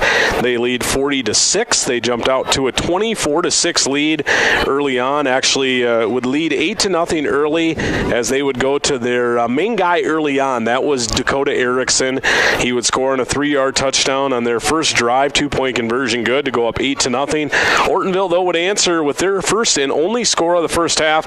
The ensuing kickoff, 76-yard kickoff return touchdown for Jacoby Kiefler. 2-point conversion was no good. 10:09 to play in the first. Clearbrook-Gonvick 8-6 they would lead, but they would go back-to-back scores. Erickson would score his second of the night on their next drive, a 3-yarder with the 2-point conversion good, and then Ostigna would get in on the act on their third drive, a 4-yard touchdown, 2-point conversion good to make it 24-6 after one quarter. Into the second quarter, and Clearbrook-Gonvick would provide the only points. Googe, a 1-yard touchdown run at the 8:03 mark of the second quarter, and then on that last drive there, Ostigna, a very patient run, and then he would open up the Jets and would go on a 57-yard scamper with the 2-point conversion good. 54 seconds left to make it 40-6 here at the break. Again, Clearbrook-Gonvick led 24-6 after one, 40-6 at the break. Ortonville will get the football first as they deferred and kicked, so they'll get the ball first to start the second half. A couple quick notes to mention before we take our first break on the halftime report and Coach's Corner. Tomorrow morning, 9 a.m., we expect a full house of coaches to talk Ortonville Trojan volleyball, cross country, and football for our weekly coaches update. And then we will be on the air right here, same time, although rather different time, same place next Friday. I believe we're back to the 7 o'clock kick. Border West making the, well, nowadays as short a trip as you can make in 9-man football, heading down 75 from Wheaton to Ortonville next Friday for Week 7. Ortonville taking on Border West, and we'll have that for you here on KDIO. Russ, any first half thoughts? Pretty much all Clearbrook-Gonvick to this point. All Clearbrook-Gonvick. Can't stop the running game. Their front line is, manhandling us, and they're getting into that, breaking through to the backfield, and tough to stop them. That Erickson, big guy, yep. Tough to stop. And I don't imagine we'll see him a whole lot more, but he was their main bell cow back in the first quarter, and he pretty much was unstoppable. Clearbrook-Gonvick, they don't jump out at you as a team that's overly big, but they're pretty physical, and they just looks like they have a depth of athletes. Maybe not one guy that's just a super stud, although Erickson probably is as close to that they have. They just got a bunch of guys that are kind of interchangeable. Their line looks all the same. They got 4 or 5 backs that pretty much run the same. They're a solid 9-man team. Not a great team, but a solid team for sure. Absolutely, and in this heat, Adam, when there's that many guys, you can rotate out. That's good for them. Yeah, definitely an advantage, I would say, also. All right, we're going to finish up totaling up our first half stats. We'll be back with your first half stats in 2 minutes as you're tuned in to Trojan football. Hi, this is Mike with the Ortonville Independent. When quality and creativity matters, trust the name that's been delivering for years. The Ortonville Independent and Indie Print. From big-time billboards to custom invites, we are your local full-service print powerhouse. With 8 in-house printers, we offer versatility and precision for items such as brochures, business cards, raffle tickets, envelopes, you name it, we print it. Choose local, choose experience, choose the Ortonville Independent and Indie Print, where your ideas come to life. Runlin Excavating in Big Stone City does the job right. Whether you're building a new home, need fill, need to knock an old building down, maybe you need a new driveway. Well, that's what they do. It's always better to hire locally. And Runlin Excavating has been here for a long time to make sure the job is done the way you want it done. For all of your excavating needs, see Runlin Excavating in Big Stone City. Haslam Construction in Ortonville, Minnesota is known for their quality work. Additions to the Valley Queen Cheese Factory and First Bank and Trust, St. Lawrence School, Millbank Elementary, Ortonville Area Health Services, and the Big Stone County Highway Department Garage, and so many other projects over the years. They are known for their quality work and professionalism on the job. That's what makes Haslam Construction the contractor you want for your building project. Go with the people you trust. Haslam Construction, Ortonville, Minnesota. Conroy Eye Care in Ortonville and Appleton has 20 years experience in the care and treatment of your eyes. Check with them for all your eye health needs. Glasses by Nike, Fitovers, Jimmy Choo, and Ray-Ban are just a few of the brands they feature. Dr. Chris always has the latest equipment for diagnosis and treatment for your eyes. Conroy's is a family eye clinic with care options for you and your family, and they offer emergency eye treatment after hours. Contact Conroy Eye Care at 320-839-2608. 9 minutes after 6 o'clock, your forecast for tonight, clear with a low only at 70 degrees. Tomorrow, a windy 87, and then things will start to cool down a little bit on Sunday with a high of 76. Winds are going to be up to about 35 miles an hour for Sunday. Monday, sunny and 61. Tuesday, a high of 64. It is 88, and we're at halftime. We'll go back to Adam and Russ. All right, welcome back. Let's run through some first half stats, which will be very Clearbrook-Gonvick heavy here after one half of play. 288 yards of rushing offense. That's a lot. 6 different guys carry the ball. 3 different guys score touchdowns. Stenya, 6 carries, 124 yards and 2 TDs. Erickson, 7 carries, 63 yards, 2 TDs. 34 yards for Solberg on just 3 carries. 24 yards for Yasen on 24 yards on 4 carries. Googe with 3 carries for 21 yards, and then the quarterback Kralik, I think it was a broken play the first time. He's got 2 rushing attempts total for 22 yards for 288. That's a lot of rushing offense in the first half. Kralik through the air, efficient, only a couple throws completed, 2 for 2 for 46 yards. So 288 yards of rushing, 46 passing for a grand total of 334 yards of total offense. 1 penalty. It was a 15-yarder. I believe that was the personal foul on their interception return. And they did have a fumble lost on a muffed punt for Clearbrook-Gonvick. For the Ortonville Trojans, just 25 yards of rushing offense. They started using Kiefler more and more as the first half went on. 7 carries for 23.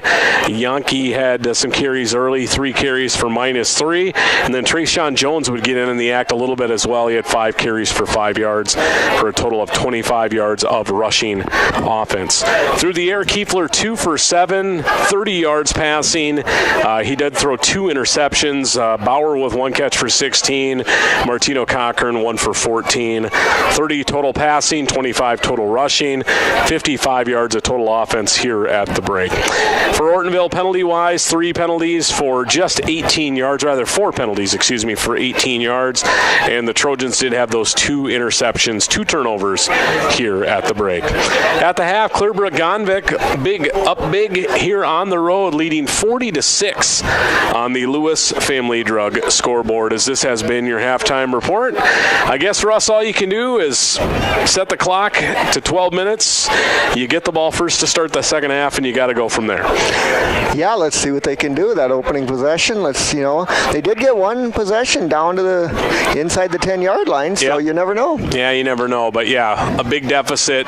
Obviously, Clearbrook-Gonvick starting to mix in some of their secondary players, but at this point, I think you just got to see if you can do something positive to start the second half. A second half which we'll have for you in 3 minutes, as this has been the Trojan Halftime Report on KDIO and BigStoneRadio.com. We return right after this. Here's where the good ideas come from. Street Graphics, Main Street, Millbank, working with local schools to provide ideas and solutions for fundraising. They can customize a design just for you. T-shirts, trophies, banners, buttons, contract printing, they do it all. They work in quantities from 1 to 5,000. Printing and promotions, they print on anything but paper. See them at streetgraphics.com. That's graphics with an EX.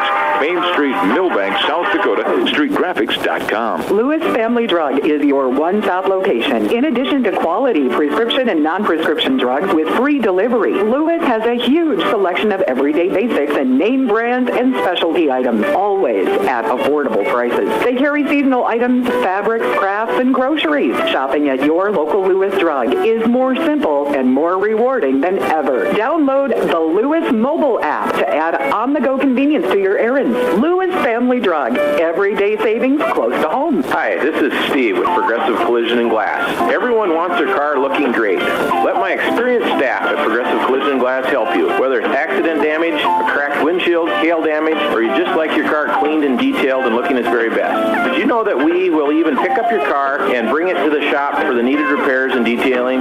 Here at Progressive Collision and Glass, we go the extra mile for you. So stop by Progressive Collision and Glass or just just give us a call at 839-2255. We're located right on Main Street in Ortonville. I have 30 seconds to tell you about the specials this week at Hartman Super Value in Ortonville. But what I'd rather talk about is their Red Tag Inflation Busters. Oh my gosh, it's a revolution. 2,000 plus Red Tag Inflation Busters across the store. Produce to pantry, dairy to deli. No other store protects your budget on this many products. Get into Hartman Super Value in Ortonville and check it out. It's serious savings for hard-working families. Hartman Super Value open 7 days a week, and there's no food sales tax in Minnesota. Border Lake Insurance in Millbank and Ortonville is your locally owned independent insurance agency. As an independent insurance agency, Terry Holquist and staff at Border Lake Insurance have access to multiple companies that offer home, farm, auto, commercial, life, and health products. Border Lake Insurance has 2 convenient locations.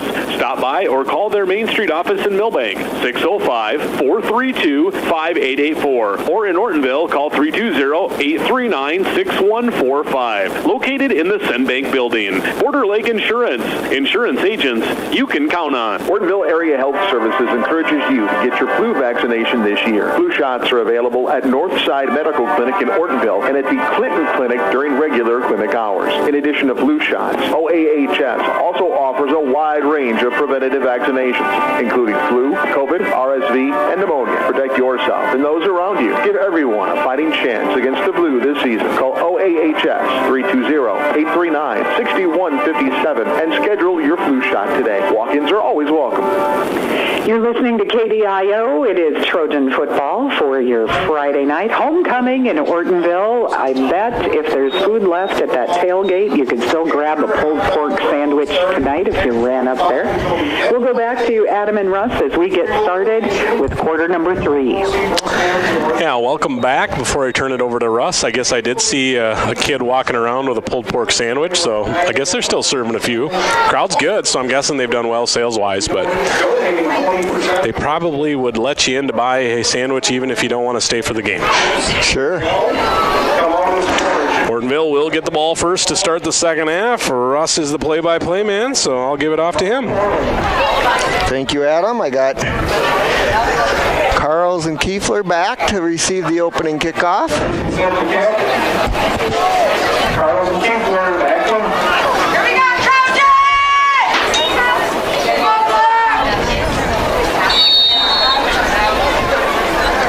And we got a high kick fielded by Kiefler at the 20-yard line. He cuts to his right and forced out of bounds just across the 40. There is a flag on the play, so about a 23-yard return, but we'll see what this flag is. Yeah, right in the line of where this play was, so likely a hold or maybe a block in the back, I would guess. Holding Trojans is the signal. All right, holding Trojans. It'll back them up 10 from the spot. It'll actually cost them a little more than 10 yards of field position.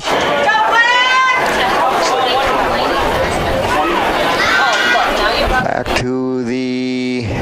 Looks like just outside the 20. And 21. 21-yard line. It's like so about 19-yard penalty there. Yeah, spot made by our good friend Eric Ashe, I believe. Part of the officiating crew tonight. Kiefler in the back, and the quarterback. Jones in the backfield. One receiver left, 2 right. Kiefler just pulls it down and runs it on the left side. He's got a first down. He's across midfield. Scampers out of bounds just after midfield. Best Ortonville offensive play of the night by far. They're going to spot it right at midfield. That makes the math easy. A gain of 29. 29-yard gain there. That's a nice one. It's been the by far the most productive look tonight. Has been either in passing plays or scheduled runs. Kiefler keeping the ball himself. Yeah, definitely been all of Ortonville's offense tonight. Of course, Chase Lovegren has been playing a little bit, but not at back, and he's been just basically a wide receiver on a couple plays. And then Kirby Olson has been kind of the back because he's been out. He's been dinged up, hurt, and I don't think he's going to play the rest of the game. There goes Jones up the middle. Looks like about 7 yards for Jones. We'll see where they spot it. They tried Jonke early on, but he was just getting beat up physically. The third string back, he is going to check in right now. And Jones has kind of been, so when you think about that, that's a fourth string running back basically. Yeah. That's tough. Speaking of Olsen, we saw him coming back at halftime, and he was limping pretty good. I would be surprised if he got back into the game. He's actually on the near sideline. Had that shoe really taped up, and looks like they're taking it off. Usually if you have a bad ankle and they take the shoe off, that's game over. Yeah, it's not going back on. Nope, that sucker's going to swell up. Jonke gets the ball from the backfield, cuts to his right. Good tackle in the open field. Flag on the play. Brady Hagman. Looks like he lost a yard, but we'll see holding on the Trojans. We'll see if they take that or decline that penalty with the loss of a yard. Be a 3rd and 5 or probably a 2nd and 17. So I would gather they would take the penalty.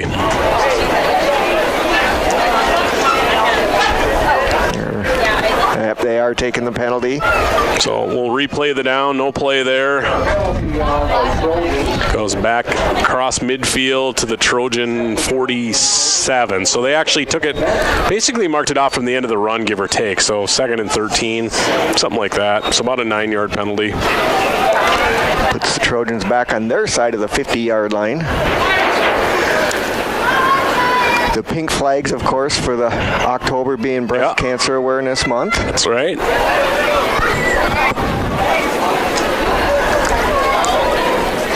Looks like Jonke is the lone setback, looking to pass. Stepping up is Kiefler, and he pulls it down back to the line of scrimmage, and he's tackled for no gain.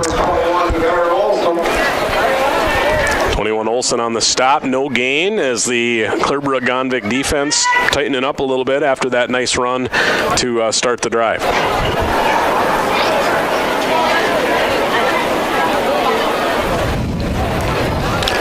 Don't have a ton of plays in your 3rd and 13 playbook here, but I would gather maybe try and push the ball downfield a little bit, although it has been a struggle into that wind to throw the ball, not nearly as easy as the other way.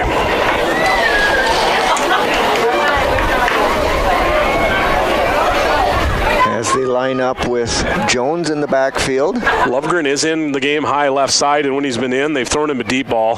Said they'll fake away from him. Pass over to Cochran. Gain of about 1 yard on that reception. I like the play there. A little fake pass high side and then throw a screen against the grain. We were talking about it during the pregame setup here about how many cramps we'd see during the game, and honestly, this might be number 1. Yeah. Is it number 1? I said 7.5 as the over-under, and I took the under. Well, we still got quite a bit of game left. We got a lot of game left. We'll see. And usually as the game goes, that's more likely of a scenario to happen than not. But, all right, we're 1. We got 1 for all the prognosticators back home. Got a little ways to go on that one, but best thing about a cramp is it looks like a bad injury, and then when you look a little closer, usually the kid's fine. Just got to stretch it out. Don't feel good. Yep, about the time they get back to the sideline, they're doing all right. Yep, and I believe that is the ball, the catcher, the receiver on that play, it was Cochran. So he's the one getting stretched out near side. You know, he's about 2 yards from the sideline. They could have just rolled him off, Russ, so we can keep going. What do you think? And he is up. Looks okay. Yeah. You know, if you're cramping up, it's already too late. You know, they always say, oh, you got to drink a bunch of Gatorade water. Yeah, if you ain't hydrated anymore, you're not getting caught up during the game. It's going to happen again, likely. But Ortonville will have a 4th and 12. Kiefler lined up to punt. Gets a nice snap. Nice high punt. Oh, man, way up high. Over the head of the receiver, and the Trojans will down it at the 30-yard line. High punt, no return. Did take a little bit of a Clearbrook-Gonvick bounce, but the Bears will take over. And with that, we'll take a 30-second timeout back at the studio. Big Stone area Area Hardware in Ortonville may be our small-town hardware store, but they have one of the largest Milwaukee tool selection for miles around, even more than the big box stores. Whether you're a contractor or a do-it-yourselfer, Milwaukee Tools get the job done, and Big Stone Area Hardware has them. From bare tools and batteries to tool and battery combos and all the accessories that go with them. See Big Stone Area Hardware for your next Milwaukee tool. Open Monday through Friday, 8 to 5:30, Saturdays 8 to 4, and Sundays 11 to 3. Hey, we're down to 86 degrees at 24 minutes after 6, and KDIO will go back to the field. Krulik takes the snap, hands it off. Hit right away. We got another running back here, number 14, Shagrud. Gained about 1. First touch for Shagrud. First offensive play of the second half for Clearbrook-Gonvick. Now their 7th ball carrier on the night, so they've, as we've said a few different times, have spread it around. Keeping Carver Krulik, the starting quarterback, in the game. I would imagine nothing more than just a handoff machine here pretty much this entire second half. Pitch to the right. That's Shagrud again. Shagrud got about 4 yards on that one. We'll see where they spot it. Taken out of bounds, so the clock does stop. 8:16 to play. They gave him about 2 yards. He must have stepped out a little early there. Okay. Going to bring up a 3rd down and 7 from the 33-yard line.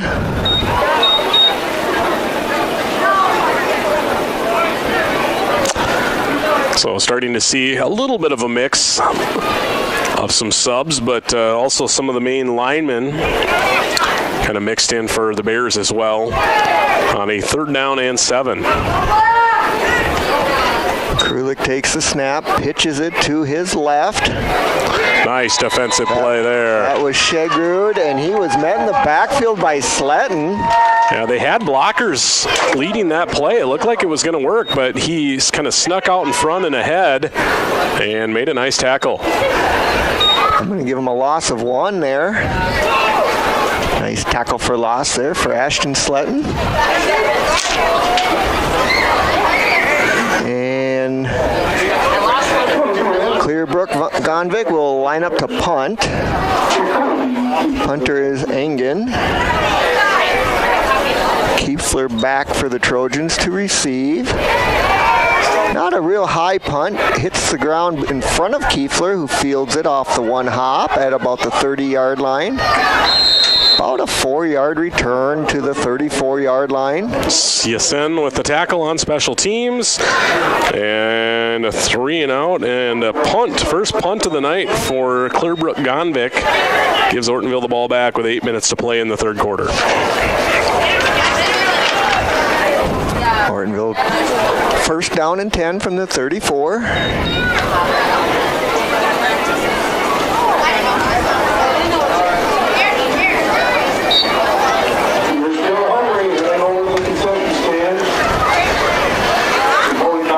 Look to get some more positive yards on this possession. Just looking for some positive plays for the Trojans. Looks like Jonky in the backfield. Gets the handoff up the middle, cuts to his left. That was Jones on the carry, actually. Jones is in there. Gain of 7. 7 yards for Jones, right up the middle.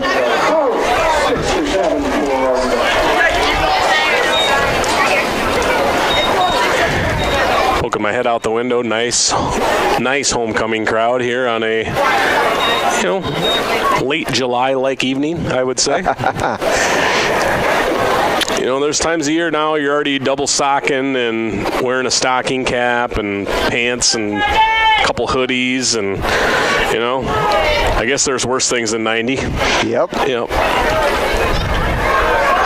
And there goes goes Jones up the middle again. Not much that time. Not much. Got about 1 yard gain on that one. Brett Berg, 56, the double B with the tackle, a senior. Going to bring up a 3rd down and 2. So just a yard on that play. Trojans on their own side of the 50 at the 42-yard line. Bauer will bring in the play, 3rd and 2. I would guess, looks to me like Clearbrook-Gonvick, all reserve defensive players out on the field now, at least for the most part anyways.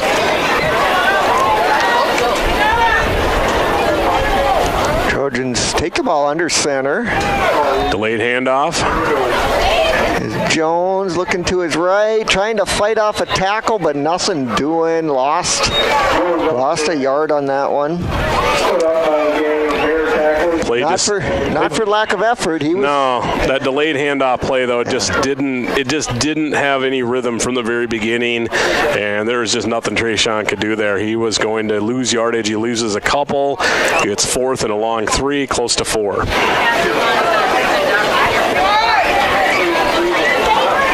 Trojans in the huddle. I would imagine they'll go for it here. We're inside of 6 to play in the 3rd quarter.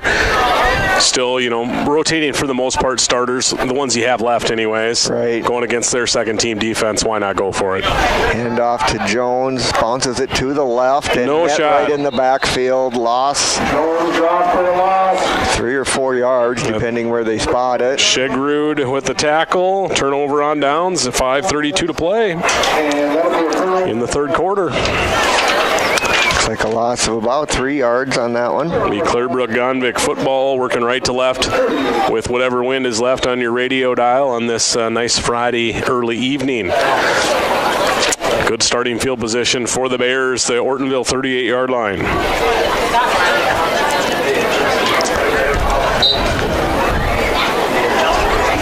We'll see if we got Krulik in at quarterback or not. If they're just going to hand the ball off, I will imagine they might just leave him in the game. He's also not a defensive player, so he only plays on offense. And he is in the backfield, takes a shotgun snap, and another running back. Derby. Good finish to that run as he gains at least 10. Trayshawn Jones has had himself a tough game. He's slow to get up again. And actually, officials kind of told him, slow down, buddy. And he is able to get up, take off the helmet, and he'll go the other way. Looks like 11-yard gain for a 1st down. That's Derby's first run of the ball game, 11 yards. Imagine looking at his running style, we'll maybe see him a little bit more here in this second half.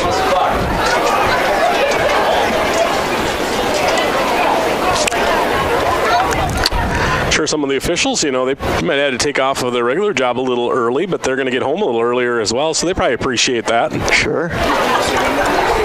We always joked around that early in the year the game should kick off at 8, and then each week you start a half an hour earlier. Sure. Yeah, because usually by the end of the year the daylight's waning and it's a lot cooler at night. Motion to the in an inside trap run. Nice broken tackle. Still on his feet. Might have been horse-collared inside the 20. Nice run for Larson. Another new number. I'm adding spots to my stat sheet here, Russ. I'm out of them. Yeah, me too. That's kind of how it goes. Looks like an 8-yard carry. It's going to bring up 2nd down and 2. Trojan down on the sideline. They're going to wait and have him looked at. I think that might be Cochran. That's cramp number 2.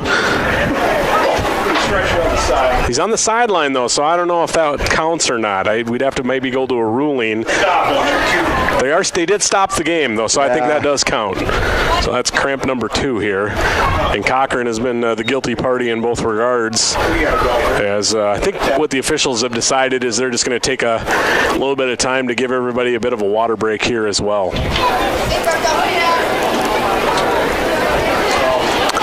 Trojan football next Friday night, 7 o'clock kick, Border West Buccaneers. Buccaneers are at home tonight versus Winnie-Mac, so we'll have to see how that result fares later on. And then Ortonville goes on the following Wednesday to Fergus Falls, up to Hillcrest Lutheran Academy. Comets have a nice team, nice year going. I don't know if they're a state championship contender, but they're definitely the leader in Section 4 and probably a good candidate to be a state tournament team for sure. Absolutely. A couple of tough games for the Trojans to end their season on.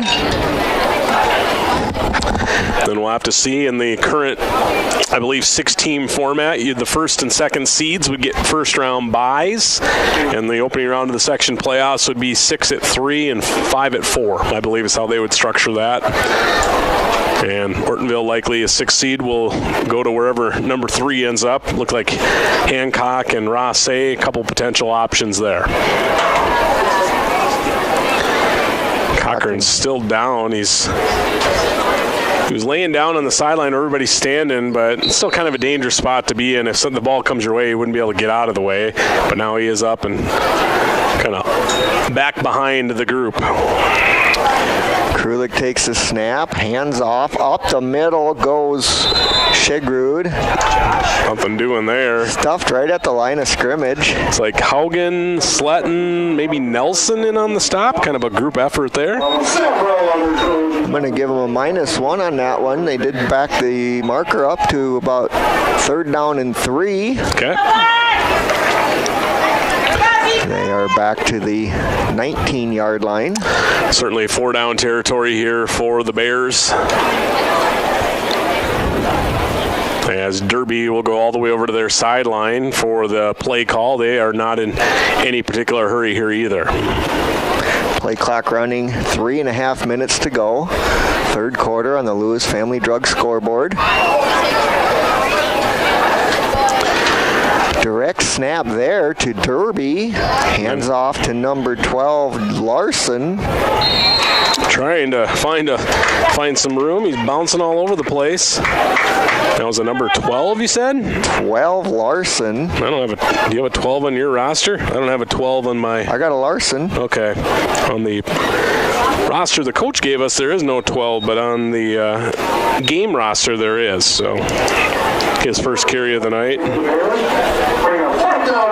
Not successful, as he's a little bit short. 1-yard gain will bring up 4th down and 2, and they will go for it. Looks like Derby will take the shotgun snap again. He'll just work it his way forward himself. Man, he made a man miss. He was going to be down and short of the gain, but instead showing a little wiggle. Trojans had nice penetration there to stop him, but about a 3-yard gain, good enough for the first down. Clock winds, chains move. 1st and 10. Clearbrook-Gonvick moving the football here up 34 on the Lewis Family Drug scoreboard. Maybe they'll just go to Derby with the direct snap and continue that. Yep, Ball placed at the 15-yard line. He might be their backup QB as well. Hard to know. Well, I don't know what he was doing there. It was a pitch, which technically is going to be an incomplete pass. It was a forward pitch, so yeah, that's an incomplete. It was a two-hand, I don't even know what you call that. It was a Brett Favre type of pass. Yeah, sort of. It was like throwing a Frisbee with both hands on the Frisbee. It was like, oof. And the running back was not turning around to look for it, so incomplete will bring up 2nd down and 10. I guess on that play, it technically is a no harm, no foul situation, other than you lose the down, and it's 2nd and 10. I was looking for Shigrud on that awkward pitch look. Derby hands off. Number 14 to the right. No gain. Was Shigrud. Stopped by several members of the Trojan defense. Stopped right at the line of scrimmage. Oh, no game. Third down and 10 at the 15-yard line. Ortonville working some numbers in and out here a little bit. See number 16 in on defense. Looks like Lucas Claypool's in on the game as well. So trying to get some new kids in there. Derby in shotgun formation again. Running back Hand off slipped. to Shagrud. Oh, and he finds a hole on the left-hand side and gets all the way down into the end zone for a touchdown for the Bears. About a 13-yard touchdown. What'd you have there? 15 yards. 15. They're right at the 15-yard line. Almost a play that would have ended in no gain or even a loss, and ends up being a 15-yard TD for Shagrud. Yeah, Trojans were in the backfield but couldn't wrap him up and tackle him. And then a nice physical finish as he broke through an arm tackle down inside the 5. Clearbrook-Gonvick to go for 2 here. Derby takes the snap, runs it to the right. I don't think he's going to get in. Did. The arms are up right at the end. He must have pushed the ball across the line of scrimmage, or the goal line, for a successful 2-point conversion. And with that, we'll send it back to the studio for a 30-second timeout. Hi, this is Mike with the Ortonville Independent. When quality and creativity matters, trust the name that's been delivering for years. The Ortonville Independent and Indie Print. From big-time billboards to custom invites, we are your local full-service print powerhouse. With 8 in-house printers, we offer versatility and precision for items such as brochures, business cards, raffle tickets, envelopes, you name it, we print it. Choose local, choose experience, choose the Ortonville Independent and Indie Print, where your ideas come to life. You're listening to KDIO Trojan football on your Friday night from Trojan Field, and we'll go back to the game. Thank you, Julie. Back at Trojan Field here. Carls and Kiefler back to receive the kickoff. A short kickoff taken by Hughes.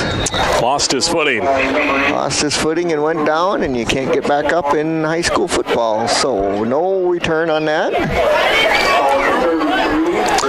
1:11 remaining in this third quarter, and Ortonville will start the drive off the short return at their own 33-yard line.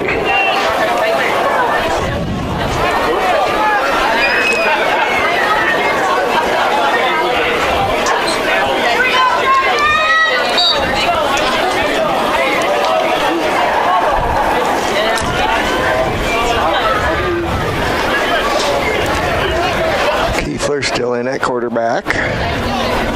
Single set back, 2 wide receivers right, 1 left. Snap, looking to run the ball up the middle is Kiefler. Off to the left side, back to the line of scrimmage, and that's about all he gets. Forced out of bounds. Ballard was chasing him down. Number 50. They're going to give him no gain on that one. 10th carry of the night for Kiefler. Had that nice 29-yard run right away to start the third quarter, and had no gains on his next 2 carries.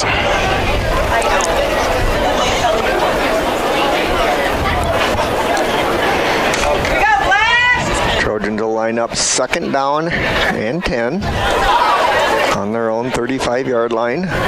Probably our last play of the third quarter, I would guess. Jonke is the lone setback. Shotgun snap to Kiefler, hands off to Jonke. He lost his footing. He did, yep. Frustrated to lose a yard on our final play of quarter number 3. Well, Russ, after 3 quarters. Trojans trail 48-6. Fourth quarter action comes your way in a minute. You are listening to Trojan football. Rungland Excavating in Big Stone City does the job right. Whether you're building a new home, need fill, need to knock an old building down, maybe you need a new driveway. Well, that's what they do. It's always better to hire locally. And Rungland Excavating has been here for a long time to make sure the job is done the way you want it done. For all of your excavating needs, see Rungland Excavating in Big Stone City. Haslam Construction in Ortonville, Minnesota is known for their quality work. Additions to the Valley Queen Cheese Factory and First Bank and Trust, St. Lawrence School, Millbank Elementary, Ortonville Area Health Services, and the Big Stone County Highway Department Garage, and so many other projects over the years. They are known for their quality work and professionalism on the job. That's what makes Haslam Construction the contractor you want for your building project. Go with the people you trust. Haslam Construction, Ortonville, Minnesota. We are about 15 minutes before 7. It is 84 degrees now in Ortonville, and we'll go back to Trojan Field. All right, welcome back. Quarter number 4. They do put a full 12 minutes. We've been doing some shorter fourth quarters, but I would assume certainly we'll see the running clock going here as well. 42-point margin. Trojans a 3rd and 10. Faking a little option rollout. Going to throw one deep, one-on-one coverage. Lovgren with the catch, backpedaling inside the 30, and he's down all the way to the 20-yard line. Nice catch there for the Ortonville Trojans. About a 45-yard gain on that one. Yeah, that was nice. That was a nice catch. Lovgren's pretty much been in the game only to do that, go deep, and they've thrown it to him a couple times. One time it looked like he had a touchdown, but it was an overthrow. Had one that was picked off that time. They were able to connect. And that ball just came a little bit short. Otherwise, he did have a step on the guy. Yeah. He could have gone down the sideline, but I would agree. We'll take the 45. First down and 10 at the 20-yard line. Lovgren's wide near side left, 2 receivers high side right. Jones the lone back. Miscommunication. Kiefler looked to hand off to his right. Now he's just going to throw it away. And he will, on what was a running play, just end up throwing it incomplete. Smart play there just to get rid of the ball and take the incomplete rather than a loss. Yeah, I would agree as well. Jones went left off the handoff. Kiefler turned to his right, and usually on plays like that, it's kind of game over once that rhythm is thrown off. Yeah. So it'll be a 2nd and 10. Football at the Clearbrook-Gonvick 20-yard line. Bears looking to and will improve to 4-2 on the year. Following this game, Ortonville's going to fall to 0-6. So still looking for that first victory. Kiefler in the pistol will set and look to throw. He's going to go deep post. Overshot his intended man, Lovgren. You know, the safety was playing deep safety, but there was enough room to slide that throw in, but it had to be perfect. Instead, the deep post pattern will fall incomplete. Looking for the touchdown. It'll be 3rd and 10.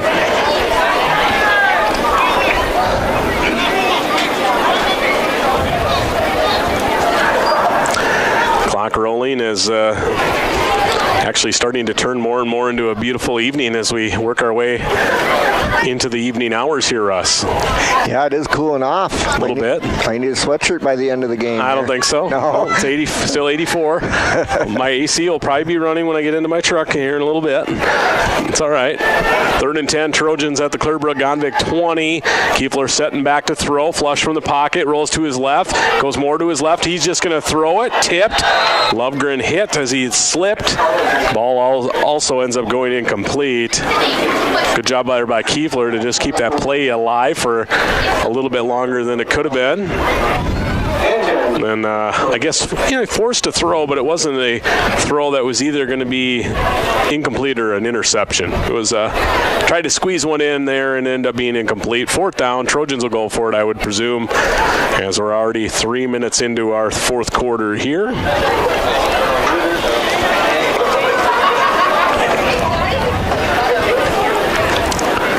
Will check out as Ortonville tries to draw something up here. Haugen was going to leave the field too, but got to have 9 out there. So it'll be Kiefler near side left, Haugen and Hughes high side right, Yankee the lone back with Kiefler. Lefty QB takes the snap, rolls to his left, now sets his feet, going to turn back against the grain to his right, and he's going to try and run it. Made one man miss, makes another miss, 1st down. Keeping that play alive, Kiefler inside the 10, down to the 7, and a gain of 13 keeps the drive alive on a 4th and 10 conversion. Yeah, you like to see that little scramble, not what they called, but nobody open, so he pulled it down and ran to the right.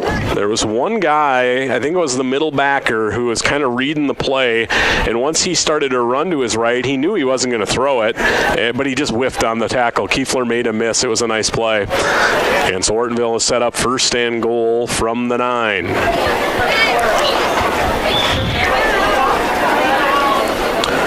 Kiefler, after a couple of no gains on his last couple of runs, nice gain there. Trojans looking to get their first offensive points of the night. Kiefler under center. Play action pass, rolling to his left. Haugen wide open. Kiefler needed to just take a little bit off that. Man, he tried to zip that ball to Haugen, there wasn't anyone even close to him. Through his hands, boy, he's kicking himself. He wants that one back. Yep, so an incomplete pass takes a potential touchdown off the board. It'll be 2nd and goal from the 9.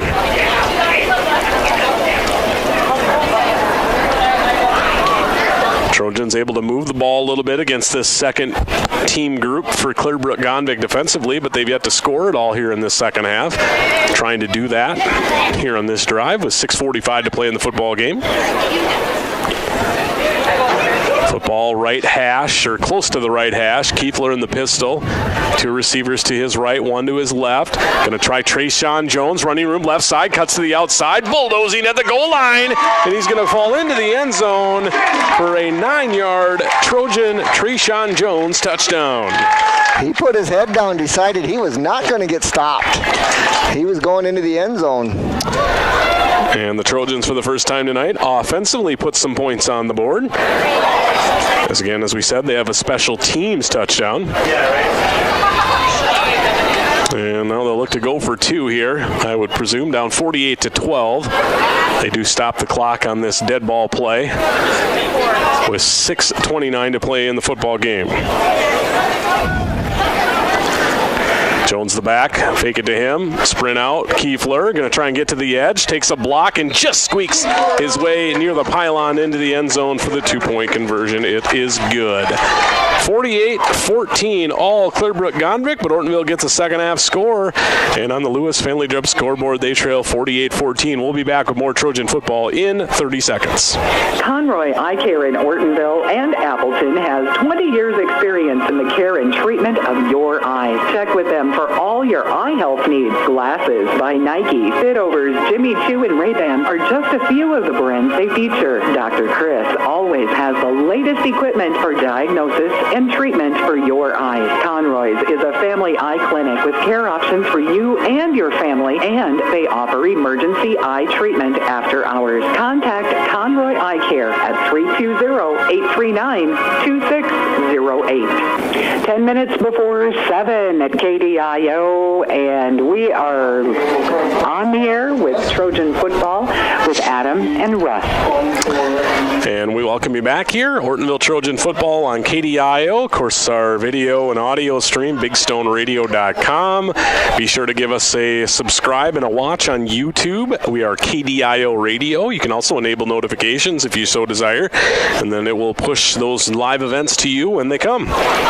Here is the Haugen kick. Low line driver. Up man fields it at the 34, across the 40, 45.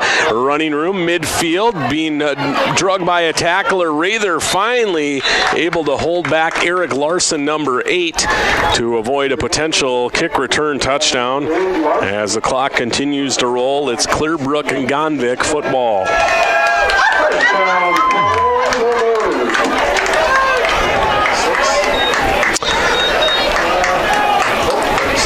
Say this drive starts right at the 6-minute mark here in the fourth quarter, all the way at the Ortonville 37-yard line. Bears do not appear to be in any hurry, and I don't blame them. Going to work this clock as much as possible.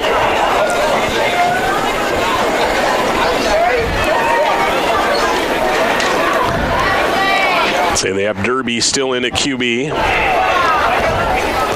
He'll take the snap, speed sweep, Larson, and he's going to be hit back into the play, spun back forward, a gain of a couple. Second carry for Larson, Sletton on the stop.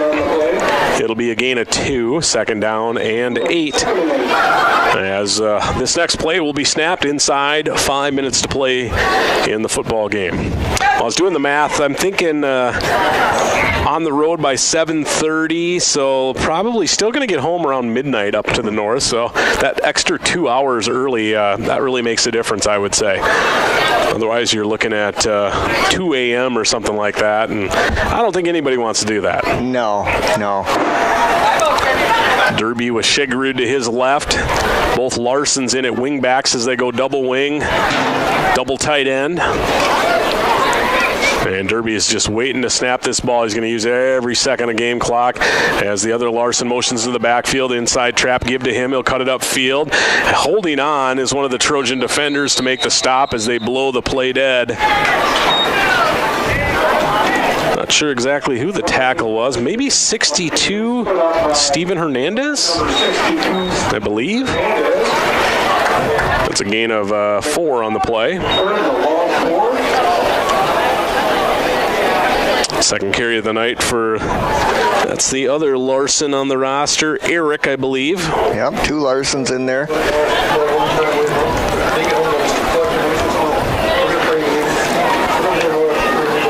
Clearbrook-Gonvick break and huddle, 3:45 to play on a 3rd down, long 4. Derby has Shigerud to his right, double tight end, double wing. Now the motion, Eric Larson in the backfield. Will run it to Shigerud to his left. Nothing doing. Good pursuit by the Trojan defense. Then he somehow breaks through a bunch of tackles. He's still on his feet. He's running to the edge. Breaks a tackle at the 10. Oh my goodness. How did he score there? It's a 31-yard touchdown for the Bears. They had him in the backfield. About 5 times they did. Yeah. Got to make them tackles. I don't think Shigerud probably gets to run the football very often, and back-to-back plays where he scores touchdowns. On the last drive, a 15-yarder, a 31-yarder on this drive.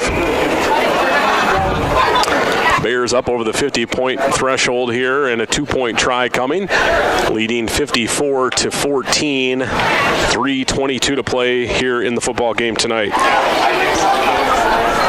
Yeah, that's unfortunate. You know, the Trojans had been stopping them. Trojans were moving the ball, getting some positivity out of this, and then that happened. For our listening audience, honestly, that's a play that if they would have blown it dead, I wouldn't have been surprised. No, not at all. But they just let it go, and he never went down, kept moving forward. 2-point try. Motion man to the left. They pitch out to Eric Larson, cuts it upfield. Nothing doing. He's going to lose maybe a yard or 2, but it's all for naught as the 2-point conversion is no good.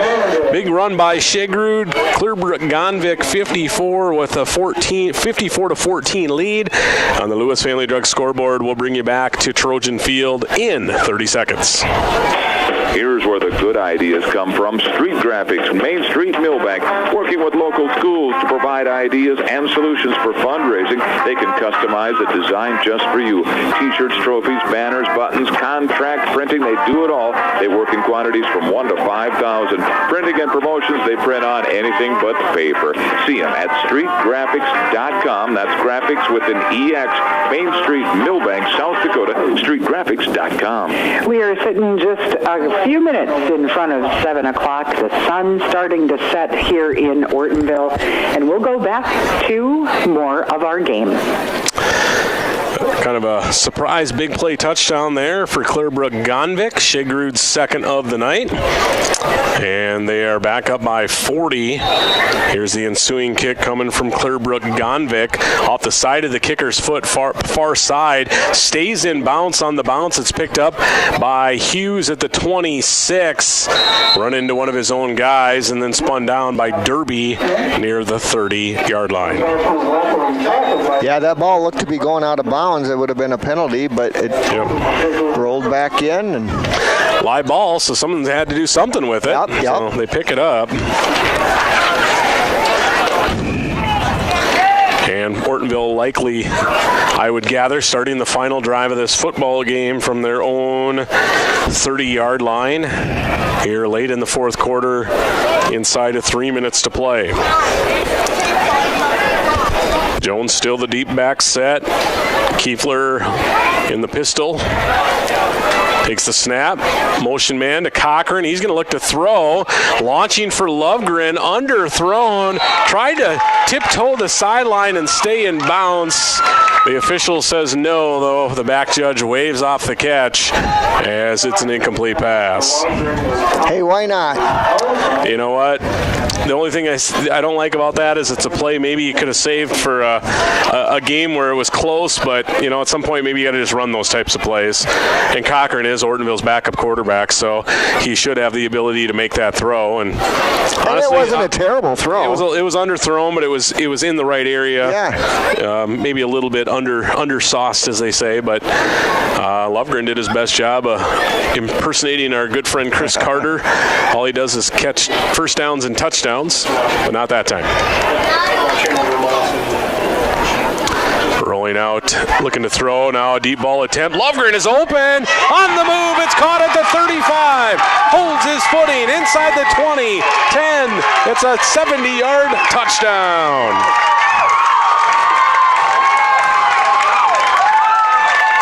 Chase Lovegren from Kiefler. That was fun. That got the crowd into it. Beautiful play, nice pass. Lovegren had a step on his defender, and there was no catching him. Honestly, as far as throwing in stride, it was pretty much a perfect throw. Absolutely. We get about 6 of those plays next week. We'll be doing all right. Yeah, you're right.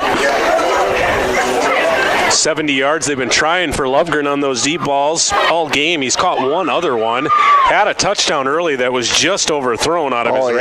Yeah, not by much, but yeah. But that time they were able to convert and get a little excitement here with 1:43 to play in the football game. 2-point try. Roll out Kiefler. Going to keep it himself. He needs a block from Lovegren. Gets just enough. And the 2-point try is converted as well. Big play, Trojan touchdown. 1:43 to play in the football game. And we'll bring you back to Trojan Field in 30 seconds. Lewis Family Drug is your one-stop location. In addition to quality prescription and non-prescription drugs with free delivery, Lewis has a huge selection of everyday basics and name brand and specialty items, always at affordable prices. They carry seasonal items, fabrics, crafts, and groceries. Shopping at your local Lewis Drug is more simple and more rewarding than ever. Download the Lewis mobile app to add on-the-go convenience to your errands. Lewis Family Drug. Everyday savings close to home. 7 o'clock, it's 1350 AM and 94.5 FM KDIO, Ortonville, Minnesota, as we count down the final seconds of tonight's game.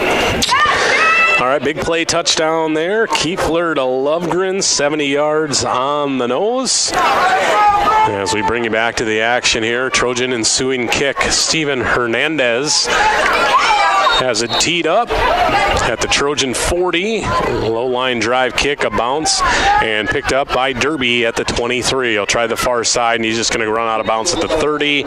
Wasn't looking for much of a return there, and it will be Clearbrook-Gonvick ball, maybe, I don't know, 1 or 2 snaps, and that probably will be about it. Yeah.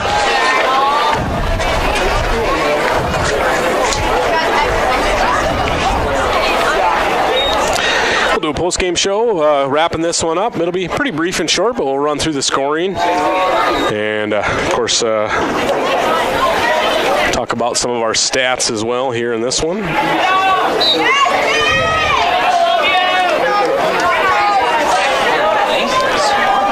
Clearbrook-Gonvick led 24-6 after 1, 40-6 at half, 48-6 after 3, and they're gonna go into victory formation here. Derby will kneel on it. Might have to do it one more time by the books, I would suppose. Yeah, 49 seconds on the clock when he downed it, so he'll just line it up one more time. Sometimes the refs just ignore those sorts of rules and, do whatever, but... All right.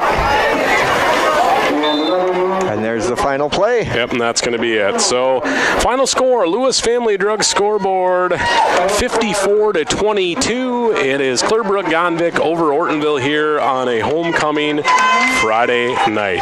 We're going to total up all the numbers, come back with a post-game report. We'll do that in 3 minutes as you are listening to Trojan Football on KDIO and BigStoneRadio.com. Hi, this is Steve with Progressive Collision and Glass. Everyone wants their car looking great. Let my experienced staff at Progressive Collision and Glass help you. Whether it's accident damage, a cracked windshield, hail damage, or you just like your car cleaned and detailed and looking its very best. Did you know that we will even pick up your car and bring it to the shop for the needed repairs and detailing? Here at Progressive Collision and Glass, we go the extra mile for you. So stop by Progressive Collision and Glass or just give us a call at 839-2255. We're located right on Main Street in Ortonville.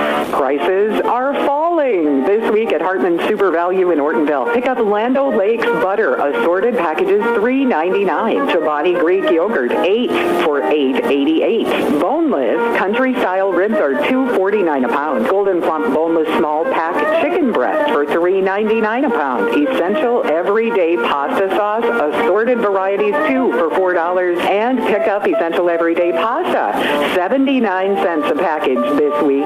Stock up on the savings as the prices fall at Hartman Super Value in Ortonville. There's no food sales tax in Minnesota.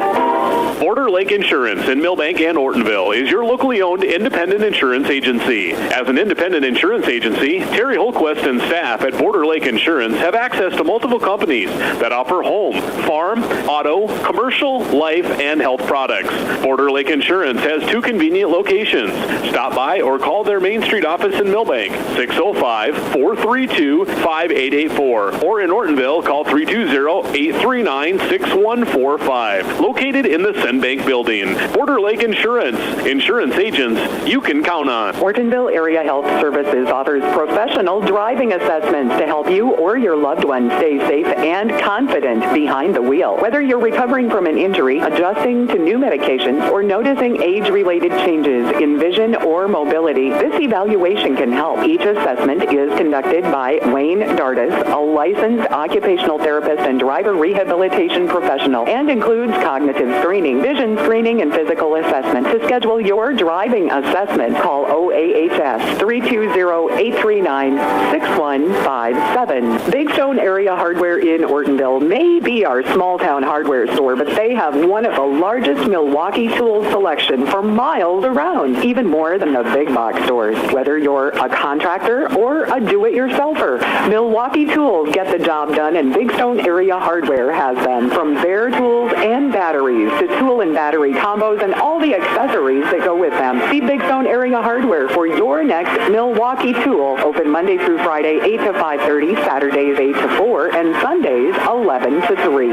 Hi, this is Mike with the Ortonville Independent. When quality and creativity matters, trust the name that's been delivering for years. The Ortonville Independent and Indie Prints. From big-time billboards to custom invites, we are your local full-service print powerhouse. With 8 in-house printers, we offer versatility and precision for items such as brochures, business cards, raffle tickets, envelopes, you name it, we print it. Choose local, choose experience, choose the Ortonville Independent and Indie Prints, where your ideas come to life. We'll go back up to the field for our post-game report. Hey, don't forget, Coach's Corner is tomorrow morning at 9 o'clock on KDIO. All right, welcome back. Homecoming Friday night, an early start means an early finish, a little after 7, and we have put this one to bed tonight. Clearbrook-Gonvick with a very impressive 54-22 victory tonight over the Ortonville Trojans. Clearbrook-Gonvick with the win improves to 4-2.